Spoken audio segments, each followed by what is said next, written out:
Hello friends, नमस्कार। मैं हूं ज्ञान तिवारी, आपका दोस्त।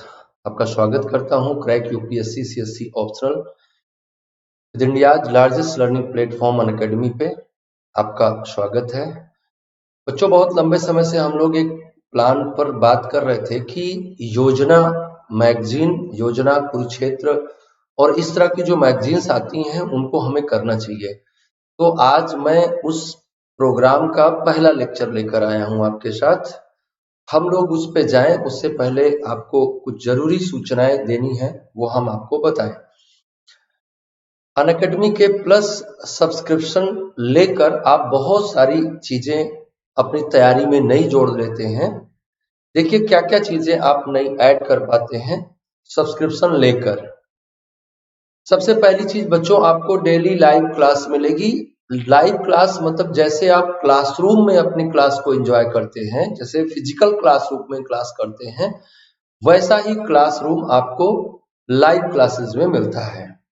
सारी वो चीजें आप कर सकते हैं जो आप लाइव क्लास में, जो आप फिजिकल क्लास में करते हैं, जो आप व्यावहारिक तौर पे क्लास करते हैं, उसमें जिन चीजों को आप एंजॉय करते हैं वो सारी चीजें आप यहाँ भी कर सकते हैं।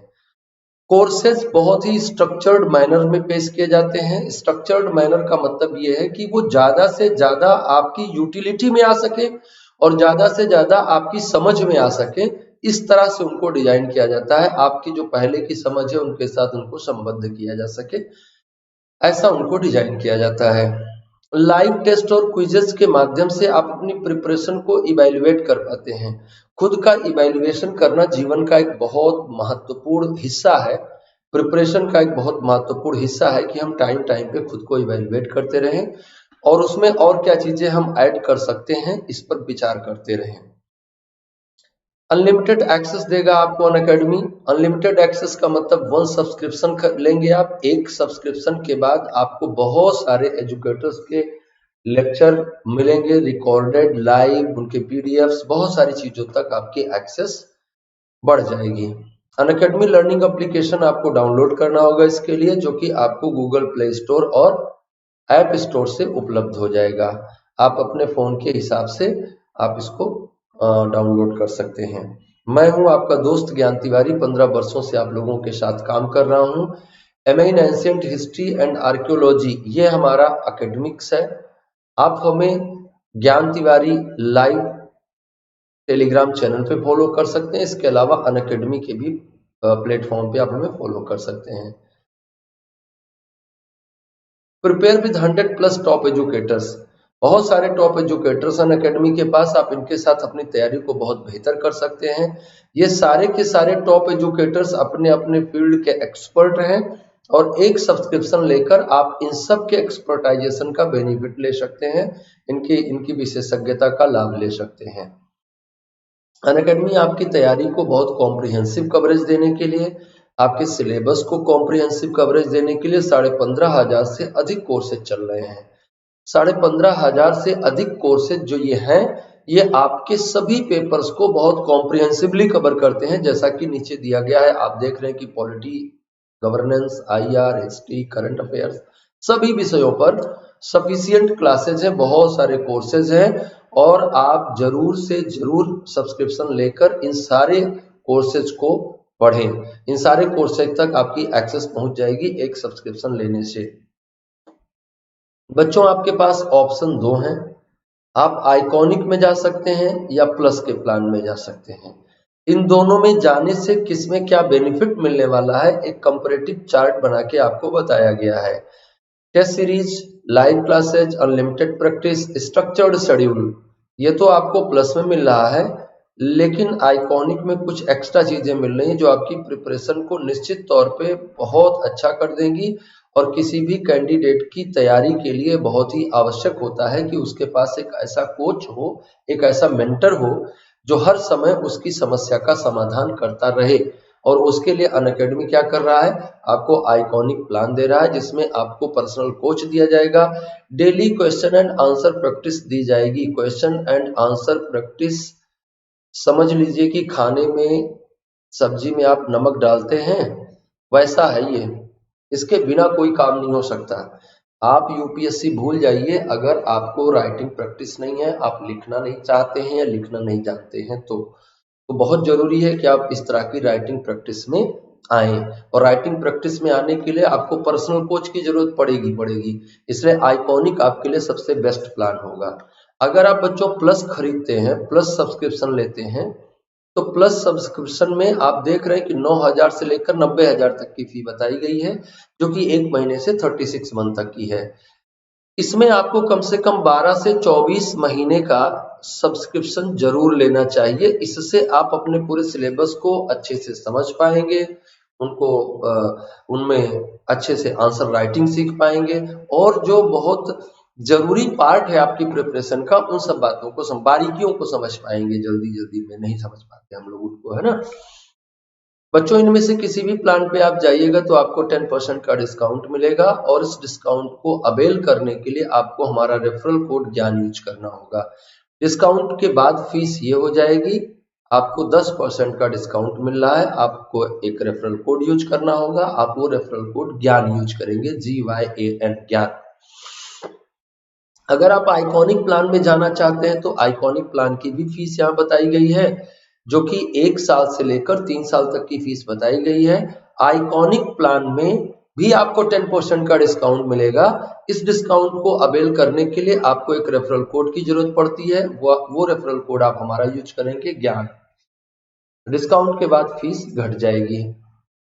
अगर आप ऑप्शनल सब्सक्रिप्शन में जाना चाहते हैं, ऑप्शनल आपका मास्टर स्ट्रोक होना चाहिए। ऑप्शनल के बिना आप की गाड़ी पार नहीं जाएगी। ऑप्शनल बहुत अच्छे से तैयार होना चाहिए आपका, वहां 300 प्लस मार्क्स आपको टारगेट करने चाहिए। तो ऑप्शनल के लिए आपको प्लान जरूर लेना चाहिए। ऑप्शनल की तैयारी के लिए हमारे पास अनअकैडमी के पास जो प्लान है वो 1 महीने से लेकर 36 मंथ तक है। इसमें भी आपको कम से कम 12 महीने के प्लान पे जाना चाहिए, और इस प्लान में किसी भी प्लान पे आप जाएंगे तो आप 10% डिस्काउंट आपको मिलेगा। इस डिस्काउंट को अवेल करने के लिए आपको एक रेफरल कोड की जरूरत पड़ेगी। ये रेफरल कोड आप ज्ञान यूज करेंगे, इससे आपको फायदा होगा। बच्चों, जैसा कि हम जानते हैं अनअकैडमी कॉम्बैट चल रहा है, इंडियाज लार्जेस्ट फोर्टनाइट कंटेस्ट और यूपीएससी है। आप जरूर इसमें इनरोल करें, अपनी प्रिपरेशन को इवेलुएट करने का मौका मिलेगा। आप में स्पोर्टमैनशिप आएगी, चैलेंज लेने की क्षमता आएगी, आपको अपनी तैयारी को इवेलुएट करने का मौका मिलेगा, और एक आपको टास्क मिलेगा जो आपकी तैयारी को निश्चित तौर पे अच्छा करेगा। इसमें तुरंत का तुरंत आप एनरोलमेंट करें। एनरोलमेंट के लिए लिंक जो है वो डिस्क्रिप्शन बॉक्स में दिया गया है। ये 17 जनवरी को पेपर होगा, 11 बजे दिन में होगा। बहुत अच्छे क्वेश्चंस मिलेंगे, ये क्वेश्चंस आपको आगे की तैयारी में बहुत सहायता करेंगे, और साथ ही साथ आपको पुरस्कार जीतने का मौका भी देंगे। 60 क्वेश्चन होंगे, 45 मिनट में करने होंगे, 6 सेक्शन से क्वेश्चन आएंगे, रिलेटिव स्कोरिंग होगी, और हर अल्टरनेटिव संडे को आपको ये पेपर देने को मिलेगा। अगर आप रैंक 1 to 3 सिक्योर करते हैं तो आपको 3 महीने का UPSC CSC GS plus subscription मिलेगा, और अगर आप रैंक 4 to 150 सिक्योर करते हैं तो आपको 1,000 रुपए का अमेजन शॉपिंग वाउचर मिलेगा। आप जो है इससे बहुत अच्छी चीजें अपने लिए खरीद लेंगे। नए बैचेज आपके लिए लॉन्च किए गए हैं। जो बच्चे 2021 के लिए प्रिपेयर कर रहे हैं या जो बच्चे 2022 के लिए प्रिपेयर कर रहे हैं, उनके लिए अलग अलग तरह के बैचेज लॉन्च किए गए हैं। 2021, 2022, 2023 के लिए नए बैचेज लॉन्च किए गए हैं। बच्चों, ये 31 दिसंबर से स्टार्ट हुए। 31 दिसंबर को बैच चलाया गया, फिर 7 जनवरी को चलाया गया, फिर 4 जनवरी को चलाया गया, फिर 11 जनवरी को चलाया गया। इस तरह के लगभग हर वीक में बैचेज स्टार्ट हो रहे हैं, और आप अपने सहूलियत के हिसाब से इन बैचेज में एनरोलमेंट लें। 6 मंथ का एक बैच चलाया जा रहा है जो कि यूपीएससी सीएससी 2021 के लिए है। ये पीटी फोकस्ड बैच है। इसको आप हिंदी, इंग्लिश और बाइलिंगुअल तीनों भाषाओं में आपको मिल जाएगा। 18 जनवरी से ही एक बैच और चलाया जा रहा है जो कि 2022 के एस्पायरेंट्स के लिए है, जो 2022 में पेपर दे रहे हैं उनके लिए 1 ईयर एक बैच स्टार्ट किया गया है। ये अनलिमिटेड जीएस 1 ईयर बैच है जो कि आपको बाइलिंगुअल हिंदी और इंग्लिश दोनों में मिलेगा। बच्चों, 18 जनवरी से ही एक और बैच स्टार्ट हो रहा है जो 2023 के बच्चों के लिए है। जो 2023 के एस्पायरेंट हैं उनके लिए 2 साल का एक बैच चलाया जा रहा है। जो कि बाइलिंगुअल हिंदी और इंग्लिश सभी में है। NCERT batches for UPSC CRC prelims चलाए जा रहे हैं। एनसीईआरटी आप पढ़ें, एनसीईआरटी आप समझें, एनसीईआरटी आपकी तैयारी का एक बहुत ही मेजर पार्ट है। तो आप देखेंगे कि एनसीईआरटी के संपूर्ण पाठ्यक्रम को कवर करने के लिए ये बैचेज लॉन्च किए गए हैं। जो बच्चे अभी स्टार्ट कर रहे हैं या जो बच्चों को लगता है कि उन्हें तैयारी बहुत बेसिक से करनी चाहिए, उनके लिए बहुत बेहतरीन बैच है ये।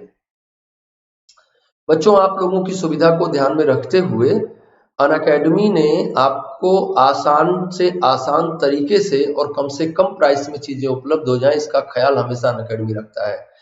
और इसी ख्याल को रखते हुए अनअकैडमी ने कॉम्बो ऑफर्स निकाले, जिसमें आप जीएस और ऑप्शनल दोनों को एक साथ लेते हैं और वैसी सिचुएशन में आपको बेनिफिट होता है, वैसी सिचुएशन में आपको लाभ होता है। अगर आप आइकॉनिक का जीएस और ऑप्शनल लेते हैं 12 महीने, 24 महीने, 36 महीने, तो यहाँ फीस बताई गई है और इनमें भी आपको 10% का डिस्काउंट मिलेगा। आप उसके लिए रेफरल कोड की जरूरत पड़ेगी, आप हमारा रेफरल कोड यूज करेंगे ज्ञान। यूपीएससी सीएससी जीएस प्लस का लेते हैं और ऑप्शनल लेते हैं तो आपको फीस ये पड़ेगी और इसमें भी आपको 10% का डिस्काउंट मिलेगा। इस डिस्काउंट को अवेल करने के लिए आपको हमारा रेफरल कोड ज्ञान यूज करना होगा। बच्चों, 25 जनवरी 2021 से आइकॉनिक प्राइस हाइक हो रहा है और अगर आप चाहते हैं कि आप अपने पर्सनल कोच के साथ कनेक्ट हो, मेंस टेस्ट सीरीज और उसके इवैल्यूएशन के साथ कनेक्ट हो, कस्टमाइज स्टडी प्लानर के साथ आप जुड़ना चाहते हैं, बूस्टर सेशंस लेना चाहते हैं, इन सब के लिए बच्चों आपको आइकॉनिक में जाना पड़ेगा और आइकॉनिक का प्राइस हाइक हो रहा है 25 जनवरी से, इसलिए आप उससे पहले पहले अपना एनरोलमेंट ले लें। तो बच्चों, ये तो आवश्यक सूचनाएं थी जो हमने आपको बताई। अब हम लोग आज के इश्यू पर आते हैं। आज का हमारा इश्यू जो है, जैसा कि हम लोगों ने पहले स्टार्टिंग में बताया था और काफी लंबे टाइम से हम बात कर रहे हैं कि हम आपके लिए मैगजीन का एक सेशन लेके आएंगे, पत्रिकाओं का एक सेशन लेके आएंगे। हम देख रहे हैं कि समाचार पत्रों पर बहुत सारी चर्चा हो रही है, लेकिन बहुत अच्छे कंटेंट हमें कुछ मैगजीन्स दे रही हैं, उन पर भी एक सेशन बनता है, उन पर भी एक सेशन होना चाहिए। ये जो कंटेंट्स हमको मिल रहे हैं, जो बहुत बेहतरीन मैगजीन्स जिनकी बात हम कर रहे हैं, जो हमारे एग्जामिनेशन में बहुत हेल्पफुल होने वाली हैं, उनमें कुछ मैगजीन्स जरूर से जरूर हमें करना चाहिए, जैसे योजना, जैसे कुरुक्षेत्र, जैसे विज्ञान प्रगति। ये सारी मैगजीन, हम कंपटीशन मैगजीन करते हैं लेकिन शायद इन मैगजीन्स को हम अंडर एस्टिमेट कर देते हैं, तो ये मैगजीन्स हमें अवश्य करनी चाहिए। और आप देखेंगे कि इन मैगजीन्स में जो आर्टिकल्स आते हैं वो बहुत यूजफुल हैं। ये सरकारी पब्लिकेशंस हैं, गवर्नमेंट की मैगजीन्स हैं, सरकार के द्वारा इनमें जो डेटा दिए जाते हैं बहुत ऑथेंटिक होते हैं, इनसे डायरेक्ट क्वेश्चन आपके पेपर में आते हैं। योजना बहुत वाइब्रेंट मैगजीन है, आप देखेंगे इसमें बहुत सारे इश्यूज पर बातें की जाती हैं। कभी इसमें अभी जैसे कोविड-19 का इश्यू है, समावेशी विकास का इश्यू है, रीजनल डिस्पैरिटी का इश्यू है, इन सब को बहुत कायदे से कवर करती है योजना, इसको बहुत कायदे से कवर करता है कुरुक्षेत्र और विज्ञान प्रगति। आप देखेंगे सीधे सीधे प्रश्न आपके एग्जाम में फंस जाते हैं। तो बच्चों, इसी क्रम को प्रारंभ करने के श्रृंखला में हम इसका पहला अंक लेके आए हैं, जो कि योजना 2021 पर बेस्ड है। योजना 2021 भारत का अमृत महोत्सव नाम से प्रकाशित हुई है और स्वतंत्रता के 75 वर्ष हम पूरे करते जा रहे हैं, जिसके कारण से इंडिया @75 नाम से हम एक चर्चा में एक प्लान है। तो इंडिया @75 पर बहुत सारी बातें इसमें की गई हैं कि हम आजादी के 75वें साल में प्रवेश करने जा रहे हैं, तो इस बीच में हमने क्या क्या किया है, इस बीच में हमारी क्या उपलब्धियां रही हैं। इन्हीं उपलब्धियों को गिनाने के क्रम में योजना मैगजीन आज उन्हीं उपलब्धियों को गिना रही है। योजना का जो जनवरी 2021 का अंक है वो इंडिया @75 को फोकस्ड है और भारत ने 75 वर्षों में भारत में किन किन क्षेत्रों में क्या क्या परिवर्तन हुए हैं, उद्योग के क्षेत्र में क्या परिवर्तन हुए हैं, कृषि के क्षेत्र में क्या परिवर्तन हुए हैं, इस पर हम चर्चा कर रहे हैं। तो इंडिया @75 के क्रम में आज हम जो आपके लिए लेके आए हैं वो है इंटरनेशनल रिलेशन पर इंडिया @75 में लिखा हुआ एक लेख, जो कि डॉक्टर रहीस सिंह द्वारा लिखा गया है। इसका टाइटल है विश्व शक्ति बनने की ओर अग्रसर भारत। बच्चों, इस लेख में ये समझाने का प्रयास किया गया है, ये समझाया गया है कि भारत कैसे अपनी विदेश नीति को स्टार्ट करता है द्वितीय विश्व युद्ध के दौर में, जब बाइपोलर यूनिवर्स, बाइपोलर वर्ल्ड काम कर रहा है।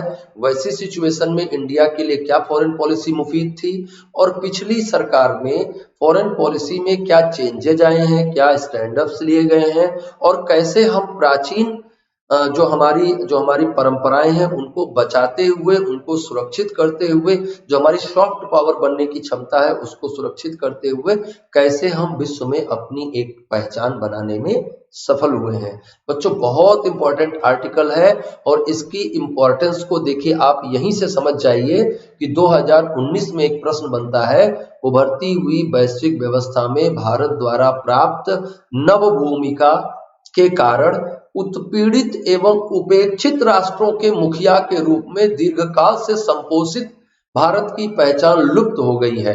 विस्तार से समझाइए। समझ लीजिए कि ये आर्टिकल इसी प्रश्न का जवाब है।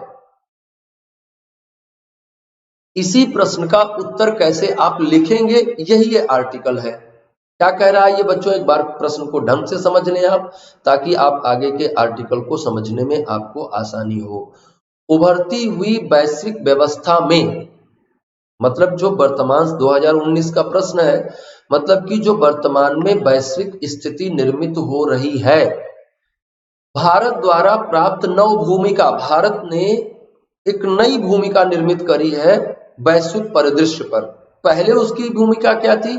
उत्पीड़ित एवं उपेक्षित राष्ट्रों के मुखिया के रूप में भारत की पहचान थी। जो भारत का नॉन अलाइनमेंट मूवमेंट है बच्चों, वो क्या है? वो था दुनिया की 2 महाशक्तियों से उन देशों को बचाने का प्रयास जो इन महाशक्तियों के साथ समानता का संबंध स्थापित नहीं कर सकते थे। अगर वो इन दोनों महाशक्तियों में से किसी के भी साथ जाते, दोनों महाशक्तियां कौन बच्चों? रशिया और यूएस। इन दोनों महाशक्तियों में से अगर किसी के पास भी ये राष्ट्र जाते तो ये उसी में घुल जाते, इनका पता भी न चलता। तो ऐसे उपेक्षित और उत्पीड़ित राष्ट्र जो उपनिवेशवाद का शिकार रहे, जो शोषित रहे उपनिवेशवाद की विचारधारा से, उनको अपनी वैश्विक पहचान दिलाने का नेतृत्व किसने किया था? भारत ने किया था। तो भारत की शुरुआती फॉरेन पॉलिसी में जो भारत की इमेज बनी वो क्या थी कि उत्पीड़ित एवं उपेक्षित राष्ट्रों का मुखिया था वो भारत। अब क्या वो उत्पीड़ित और उपेक्षित राष्ट्रों के मुखिया से हटकर क्या वो महाशक्तियों की बराबरी के साथ संबंध स्थापित करने की स्थिति में पहुंच गया है? क्या वो पूरी दुनिया को ये कहना चाह रहा है कि हमारी जो दीर्घकाल से संपोषित पहचान है मैं उसको बदल रहा हूं? क्या वो नए चैलेंजेस को समझ रहा है और वो क्या कह रहा है कि विश्व में जो शक्ति संतुलन की धारणा है उसको पुनर्परिभाषित किया जाना चाहिए, भारत को उसमें जगह मिलनी चाहिए? क्या भारत ये कह रहा है? क्या नए परिवर्तन ऐसा कह रहे हैं? इसी को आपको समझाना है, और डॉक्टर रहीस सिंह के इस आर्टिकल को पढ़कर आप इस बात को बहुत बेहतर तरीके से समझ जाएंगे कि भारत अपनी पुरानी पहचान को छोड़कर आगे बढ़ रहा है, और जो उसके अपने संकोच थे, उसकी जो अपनी बाध्यताएं थी वो उनसे पार जा रहा है अब, और नई उभरती हुई वैश्विक व्यवस्था में अपने लिए एक बहुत तार्किक, बहुत मुफीद, बहुत लॉजिकल जगह का निर्माण कर रहा है। चलिए स्टार्ट करते हैं बच्चों। बहुत यूजफुल है ये सेशन। आपने देखा कि 2019 में डायरेक्ट क्वेश्चन मिला आपको, और योजना मैगजीन आपको रेगुलर करते रहना होगा। मैं आपको ये मैगजीन रेगुलर बेसिस पे करवाता रहूंगा। आप इस सेशन को बहुत लाइक करें, सब्सक्राइब करें, लोगों में शेयर करें, ताकि ज्यादा से ज्यादा लोग इसके साथ जुड़ें और मैं इस काम को और आगे बढ़ा सकूं। बच्चों स्टार्ट करते हैं, प्रीफेस से स्टार्ट करते हैं, शुरुआत से स्टार्ट करते हैं कि क्या कहना चाह रहा है ये आर्टिकल। शुरू में कहां से बात शुरू होती है? इंट्रोडक्शन से बात शुरू होती है, जहां पर आर्टिकल के लेखक कहते हैं कि आज का भारत दुनिया की बड़ी ताकत बनना चाहता है, ना कि एक संतुलनकारी शक्ति। अभी तक वो क्या रहा है, बैलेंसिंग पावर रहा है, लेकिन वहां से उठकर वो क्या बनना चाह रहा है बच्चों, एक बड़ी ताकत बनना चाह रहा है। इसलिए भारत आज बड़ी वैश्विक जिम्मेदारी निभाने के लिए तैयार है।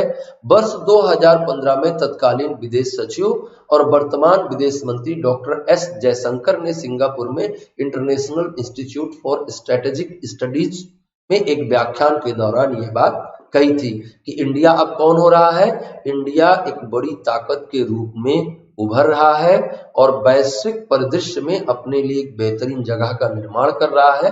अब वो एक बैलेंसिंग पावर नहीं रह गया, जो रीजनल बैलेंसिंग के लिए जिन देशों को प्रयोग किया जाता रहा है, अब वो उसकी भूमिका से बाहर आ गया है। उनके इस वक्तव्य में प्रधानमंत्री श्री नरेंद्र मोदी की दृष्टि की साफ झलक थी, जिसमें वे अपने वरिष्ठ राजनयिकों को पहले ही अवगत करा चुके हैं। माननीय प्रधानमंत्री नरेंद्र मोदी पहले ही इस बात को अपने राजनयिकों के साथ कह चुके हैं कि भारत को दुनिया की बड़ी ताकत बनाने में योगदान दें और देश को बैलेंसिंग पावर की भूमिका तक सीमित ना रखा जाए। इंडिया सेंट्रिक एक्सटर्नल पॉलिसी पर काम किया जाए, इंडिया सेंट्रिक एक्सटर्नल पॉलिसी पर काम किया जाए, मतलब भारत केंद्रित विदेश नीति की शुरुआत की जाए। हम दूसरे ताकतवर राष्ट्रों पर केंद्रित विदेश नीति के निर्माण पे काम ना करें। क्या हम अग्रसर हुए उस ओर?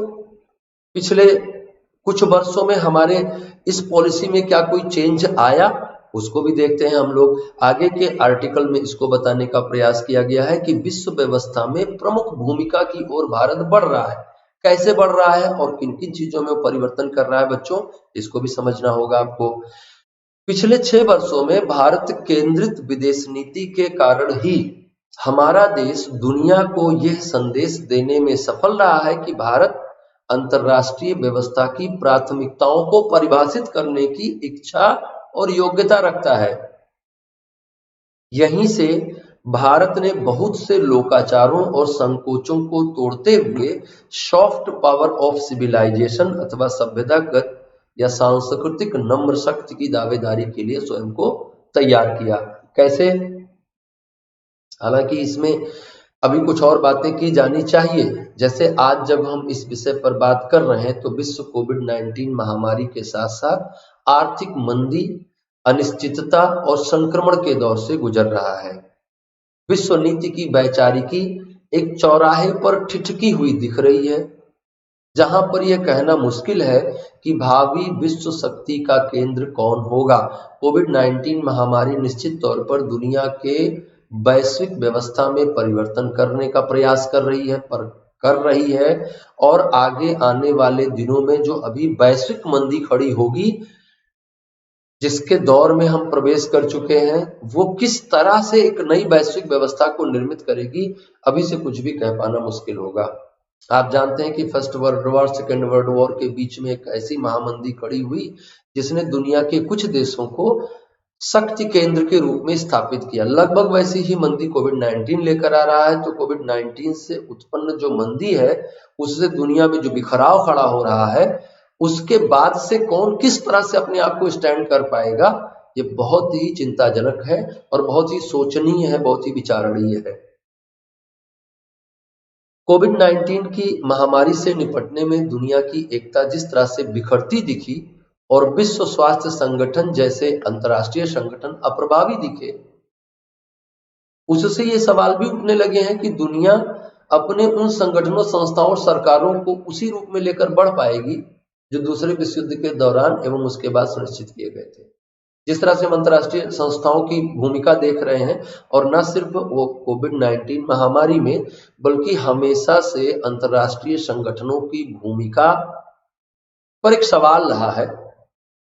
चाहे वो किसी भी तरह का ऑर्गेनाइजेशन रहा हो, चाहे वो व्यापार करने वाला रहा हो, चाहे वो राजनीतिक संगठन रहा हो, हमेशा से एक सवाल उठता रहा कि क्या वो अपने उद्देश्यों को सही तरीके से पूर्ण कर पा रहा है।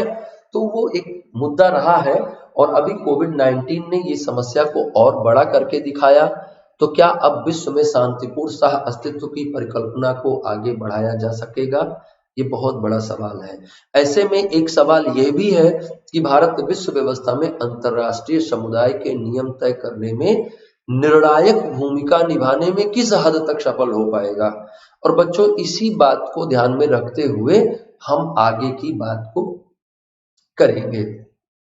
तो भारत जो है अपनी जो पहचान रही है उसकी सॉफ्ट पावर की, अपनी जो पहचान रही है उपेक्षित और उत्पीड़ित राष्ट्रों के नेतृत्व करने की, उससे देखिए कैसे परिवर्तित कर रहा है अपने आप को। ये आपको इस हेडिंग के तहत आपको ये समझने को मिलेगा कैसे भारत बहुत सारे मल्टीलेटरल ऑर्गेनाइजेशंस में अपनी स्थिति को मजबूत कर रहा है। बहुत ध्यान से समझेंगे इस बात को। 2019 में रायसीना डायलॉग में यह बात स्पष्ट कर दी गई थी कि भारत गुटनिरपेक्षता के अतीत से बाहर निकल चुका है ना। वही बात मैं आपको समझा रहा हूं जो 2019 के प्रश्न में पूछी गई है। 2019 में रायसीना डायलॉग में यह बात स्पष्ट कर दी गई कि भारत गुटनिरपेक्षता के अतीत से बाहर निकल चुका है। और गुटनिरपेक्षता के अतीत में वो क्या कर रहा था? उपेक्षित और उत्पीड़ित राष्ट्रों का नेतृत्व कर रहा था। पर अब क्या है? वो अपने हितों को देखते हुए दुनिया के दूसरे देशों के साथ रिश्ते निर्मित करेगा। डजंट मैटर कि अमेरिका के साथ रिश्ते निर्मित करना है, रूस के साथ रिश्ते निर्मित करना है, मध्य एशिया की राजनीति को प्रभावित करना है, पूर्वी एशिया दक्षिण पूर्वी एशिया की राजनीति में अपने लिए जगह बनानी है, यूरोप में अपने लिए जगह बनानी है, अमेरिका के साथ संबंध स्थापित करने हैं, अफ्रीका में अपने दोस्त बनाने हैं। अब हम सबके साथ एकदम खुला जो हमारी गुटनिरपेक्षता के प्रति वचनबद्धता थी, जो हमारी गुटनिरपेक्षता के प्रति बाध्यता थी, उससे एक डायवर्जन ले रहे हैं हम। और ये डायवर्जन कैसा है? हम एक ओपननेस ले आ रहे हैं। जो संकोच था हमारा, जो संशय थे हमारे, उनको छोड़कर अंतर्राष्ट्रीय संबंधों में एक खुलापन ले आ रहे हैं और किसी तरह के बंधन से हम बाहर हो रहे हैं। जैसे हमने शुरुआत में बंधन बच्चों क्या बनाया कि हम इनमें से किसी भी महाशक्ति का भाग नहीं बनेंगे, किसी पावर ब्लॉक का हिस्सा नहीं बनेंगे। लेकिन अब चूंकि पावर ब्लॉक का कॉन्सेप्ट ही खत्म हो गया है, इसलिए नॉन अलाइनमेंट मूवमेंट से बंधे रहकर और उस लकीर को पीटते रहने में कोई समझदारी नहीं है। इसलिए हमने क्या कहा कि अब हम बहुपक्षीय संस्थाओं और गुटों में अपनी स्थिति को मजबूत करने में सफल होने का प्रयास कर रहे हैं और भारत सफल भी हो रहा है ना। अगर हम पीछे चल के देखें तो स्वतंत्र भारत की विदेश नीति की नींव भारत के परिभाषित सिद्धांतों और मूल्यों के अनुरूप रखी गई थी। परिभाषित सिद्धांत मतलब वेल डिफाइंड थियरीज को हमने डेवलप किया था अपनी फॉरेन पॉलिसी में। आर्टिकल 51 को आप देख सकते हैं। शांतिपूर्ण सह अस्तित्व हमारी विदेश नीति का मूलभूत सिद्धांत था। किसी भी देश के साथ होने वाले विवादों को मध्यस्थता और बातचीत के माध्यम से निपटाना हमारी विदेश नीति का मूल उद्देश्य था। किसी पर आक्रमण ना करना, अनाक्रमण संधि करना दूसरे देशों के साथ, हमारी मूलभूत विदेश नीति सिद्धांत थे। तो हमने एक मूलभूत और एक परिभाषित सिद्धांत के साथ अपनी विदेश नीति को प्रारंभ किया, जिसका लक्ष्य क्या था? भारत के हितों की रक्षा करना, उन्हें बढ़ावा देना। जब दुनिया दो ध्रुवों में बटी हुई थी, शीत युद्ध काल के एपिसोड में, शीत युद्ध काल के दौर में दुनिया दो ध्रुवों में बटी हुई थी, सिमटी हुई थी, तो भारत के सामने निश्चित तौर पर कुछ संकोच और संशय खड़े हुए थे। इन्हें देखते हुए भारत ने गुटनिरपेक्षता के विकल्प को बेहतर माना और इसके बाद सही अर्थों में भारत की गुटनिरपेक्षता कूटनीति ने ही शीत युद्ध काल में एक प्रतिनिधित्व किया, एक प्रतिनिधि की भूमिका निभाई और शीत युद्ध काल में भी भारत एक महत्वपूर्ण राष्ट्र के रूप में बना रहा। और शीत युद्ध के दौरान कई सारे ऐसे मुद्दे आए जिसमें भारत ने बहुत निर्णायक भूमिका निर्मित की। तो उस दौर में बच्चों गुटनिरपेक्षता ही सबसे बेहतरीन विदेश नीति थी, सबसे बेहतरीन परिभाषित सिद्धांत रहा विदेश नीति का। और भारत वहां भी अपनी एक सक्रिय भूमिका निर्मित करने में सफल रहा, है ना। गुटनिरपेक्षता शांतिपूर्ण सक्रियता के साथ आगे बढ़ी। जिसके नाम कुछ खास उपलब्धियां भी रही। कई स्वेज नहर संकट जैसे उदाहरण आप देख सकते हैं। अफ्रीका में कई ऐसे मुद्दे आए जहां पर भारत ने बहुत महत्वपूर्ण भूमिका निर्मित की। दक्षिण पूर्व एशिया में कोरिया के मामले में कोरिया, अमेरिका, वियतनाम, अमेरिका, इन युद्धों में भारत ने बहुत महत्वपूर्ण भूमिका निर्मित की। इन मुद्दों के समाधान में भारत ने बहुत महत्वपूर्ण भूमिका निर्मित की। तो गुटनिरपेक्षता एक सफल नीति रही, और जिन परिस्थितियों में गुटनिरपेक्षता की विदेश नीति को अपनाया गया वो एक बहुत बेहतर समय था। गुटनिरपेक्षता ही सबसे बेहतर विकल्प था उस समय आपको अपनाने के लिए। उसके साथ बहुत सारी उपलब्धियां रही। लेकिन अभी क्या है, अभी बहुत सारा परिवर्तन हो गया है। सोवियत संघ के पतन और बर्लिन दीवार के टूटने के बाद द्विध्रुवीय विश्व व्यवस्था समाप्त हो गई है और एक यूनिपोलर विश्व का उदय हुआ है, जिसका शक्ति केंद्र बच्चों कौन बना हुआ है, अमेरिका है। तो जब पूरी दुनिया में स्ट्रक्चरल चेंज आ रहा है, पूरी दुनिया में संरचना में परिवर्तन हो रहा है, वैश्विक व्यवस्था में परिवर्तन हो रहा है, वैसी स्थिति में मैंने कहा आपको कि लकीर पीटने का कोई मतलब नहीं रह गया है। ऐसे में स्वाभाविक था कि भारत भी अपने परंपरागत मार्ग को बदले और नए परिवेश में नई आवश्यकताओं के अनुरूप विदेश नीति की ठोस बुनियाद रखे। आप देख रहे हैं कि जैसे जैसे वैश्विक परिदृश्य में अंतर आया वैसे वैसे हमारी विदेश नीति में भी परिवर्तन आया। 1990 के बाद हमने देखो ना कई सारी विदेश नीतियों में परिवर्तन लिया। बच्चों बहुत क्रमिक रूप से आज तक की फॉरेन पॉलिसी को इस आर्टिकल से बेहतर और आप कहीं नहीं समझ सकते हैं। आप हमारे साथ बने रहिए, आपको पूरी फॉरेन पॉलिसी में 1947 से लेकर आज तक जो बदलाव आए हैं आपको एक आर्टिकल में समझ में आ जाएंगे। बहुत ध्यान से हमारी बात को सुनते रहिए, इस आर्टिकल के साथ बने रहिए, अंत तक बने रहिए। 1990 के दशक में भारत ने इस दिशा में बढ़ना भी शुरू किया। 1990 के बाद पढ़ना शुरू किया मतलब यह है कि जो वैश्विक परिदृश्य में बदलाव आ रहे हैं उनको ध्यान में रखते हुए भारत भी अपने परंपरागत वैदेशिक नीति मार्ग से विचलित हो रहा है और एक नए मार्ग को निर्मित करने का प्रयास कर रहा है। इस प्रक्रिया की शुरुआत बच्चों कहां से हो रही है? तत्कालीन प्रधानमंत्री पीवी नरसिम्हा राव ने परंपरागत विदेश नीति में क्या घुसा दिया? आर्थिक कूटनीति का एक हिस्सा जोड़ा। और बच्चों पीवी नरसिम्हा राव ने आर्थिक कूटनीति को विदेश नीति के एक हिस्से के रूप में क्यों स्थापित किया? क्योंकि 1990 में हमने क्या किया? एलपीजी इकोनॉमी को एडॉप्ट किया, है ना। और एलपीजी इकोनॉमी को एडॉप्ट किया तो हमें इस बात का भी डर हुआ कि हम क्या हो जाएंगे? विदेशी वस्तुओं के मार्केट बन जाएंगे। हम विदेशी वस्तुओं के मार्केट ना बन जाएं, हम भी अपनी वस्तुओं को बेचें दूसरे देशों में जाकर। इसके लिए क्या था कि हम आर्थिक कूटनीति संबंधों को विकसित करें और हम गुटनिरपेक्षता के केचुल से बाहर निकलें और अब हम नए बदलती हुई वैश्विक व्यवस्था में अपने लिए एक जगह निर्मित करें ताकि हम एलपीजी इकोनॉमी के दुष्प्रभावों से बच सकें।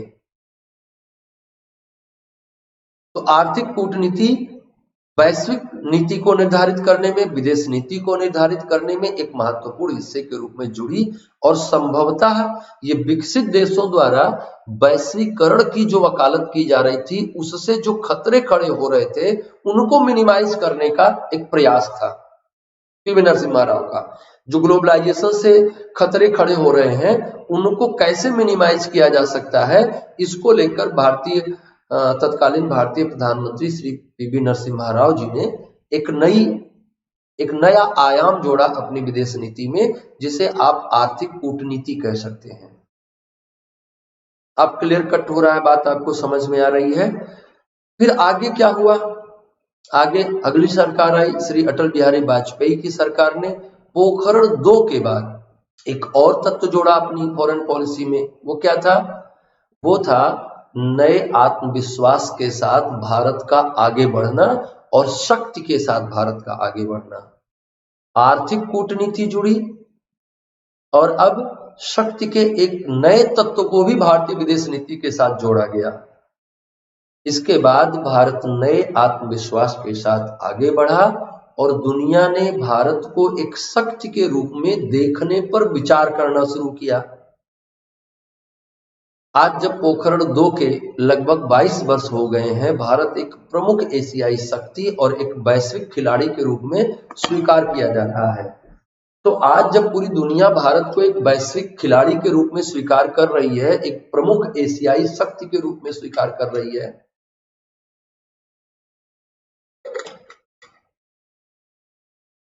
अभी हाल ही में अमेरिका के विदेश मंत्रालय से एक रिपोर्ट लीक हुई है।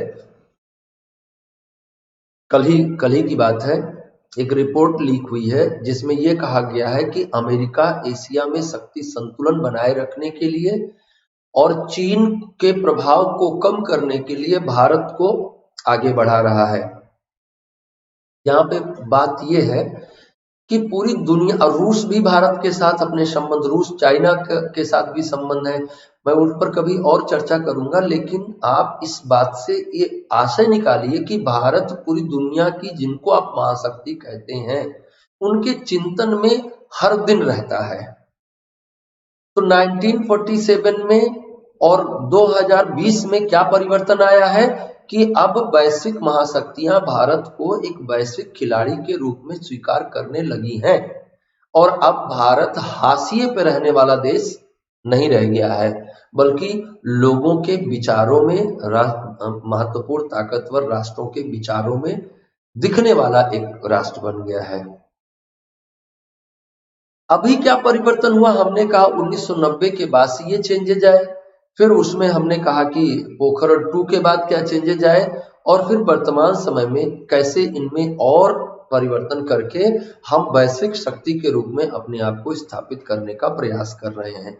इनमें हम दोनों रास्ते अपना रहे हैं। सभ्यतागत नम्र शक्ति, जिसे हम सॉफ्ट पावर कहते हैं, हम सॉफ्ट पावर के माध्यम से भी अपने आप को वैश्विक परिदृश्य पर स्थापित करने का प्रयास कर रहे हैं, और इनफॉर्मल डिप्लोमेसी, इसके अलावा हम देखिए सभ्यतागत नम्र शक्ति मतलब हम सॉफ्ट पावर भी बने रहना चाह रहे हैं, और हम ये भी दिखा देते हैं कि हम अपने ऊपर किए गए किसी भी प्रहार का बहुत ताकतवर तरीके से बदला लेंगे।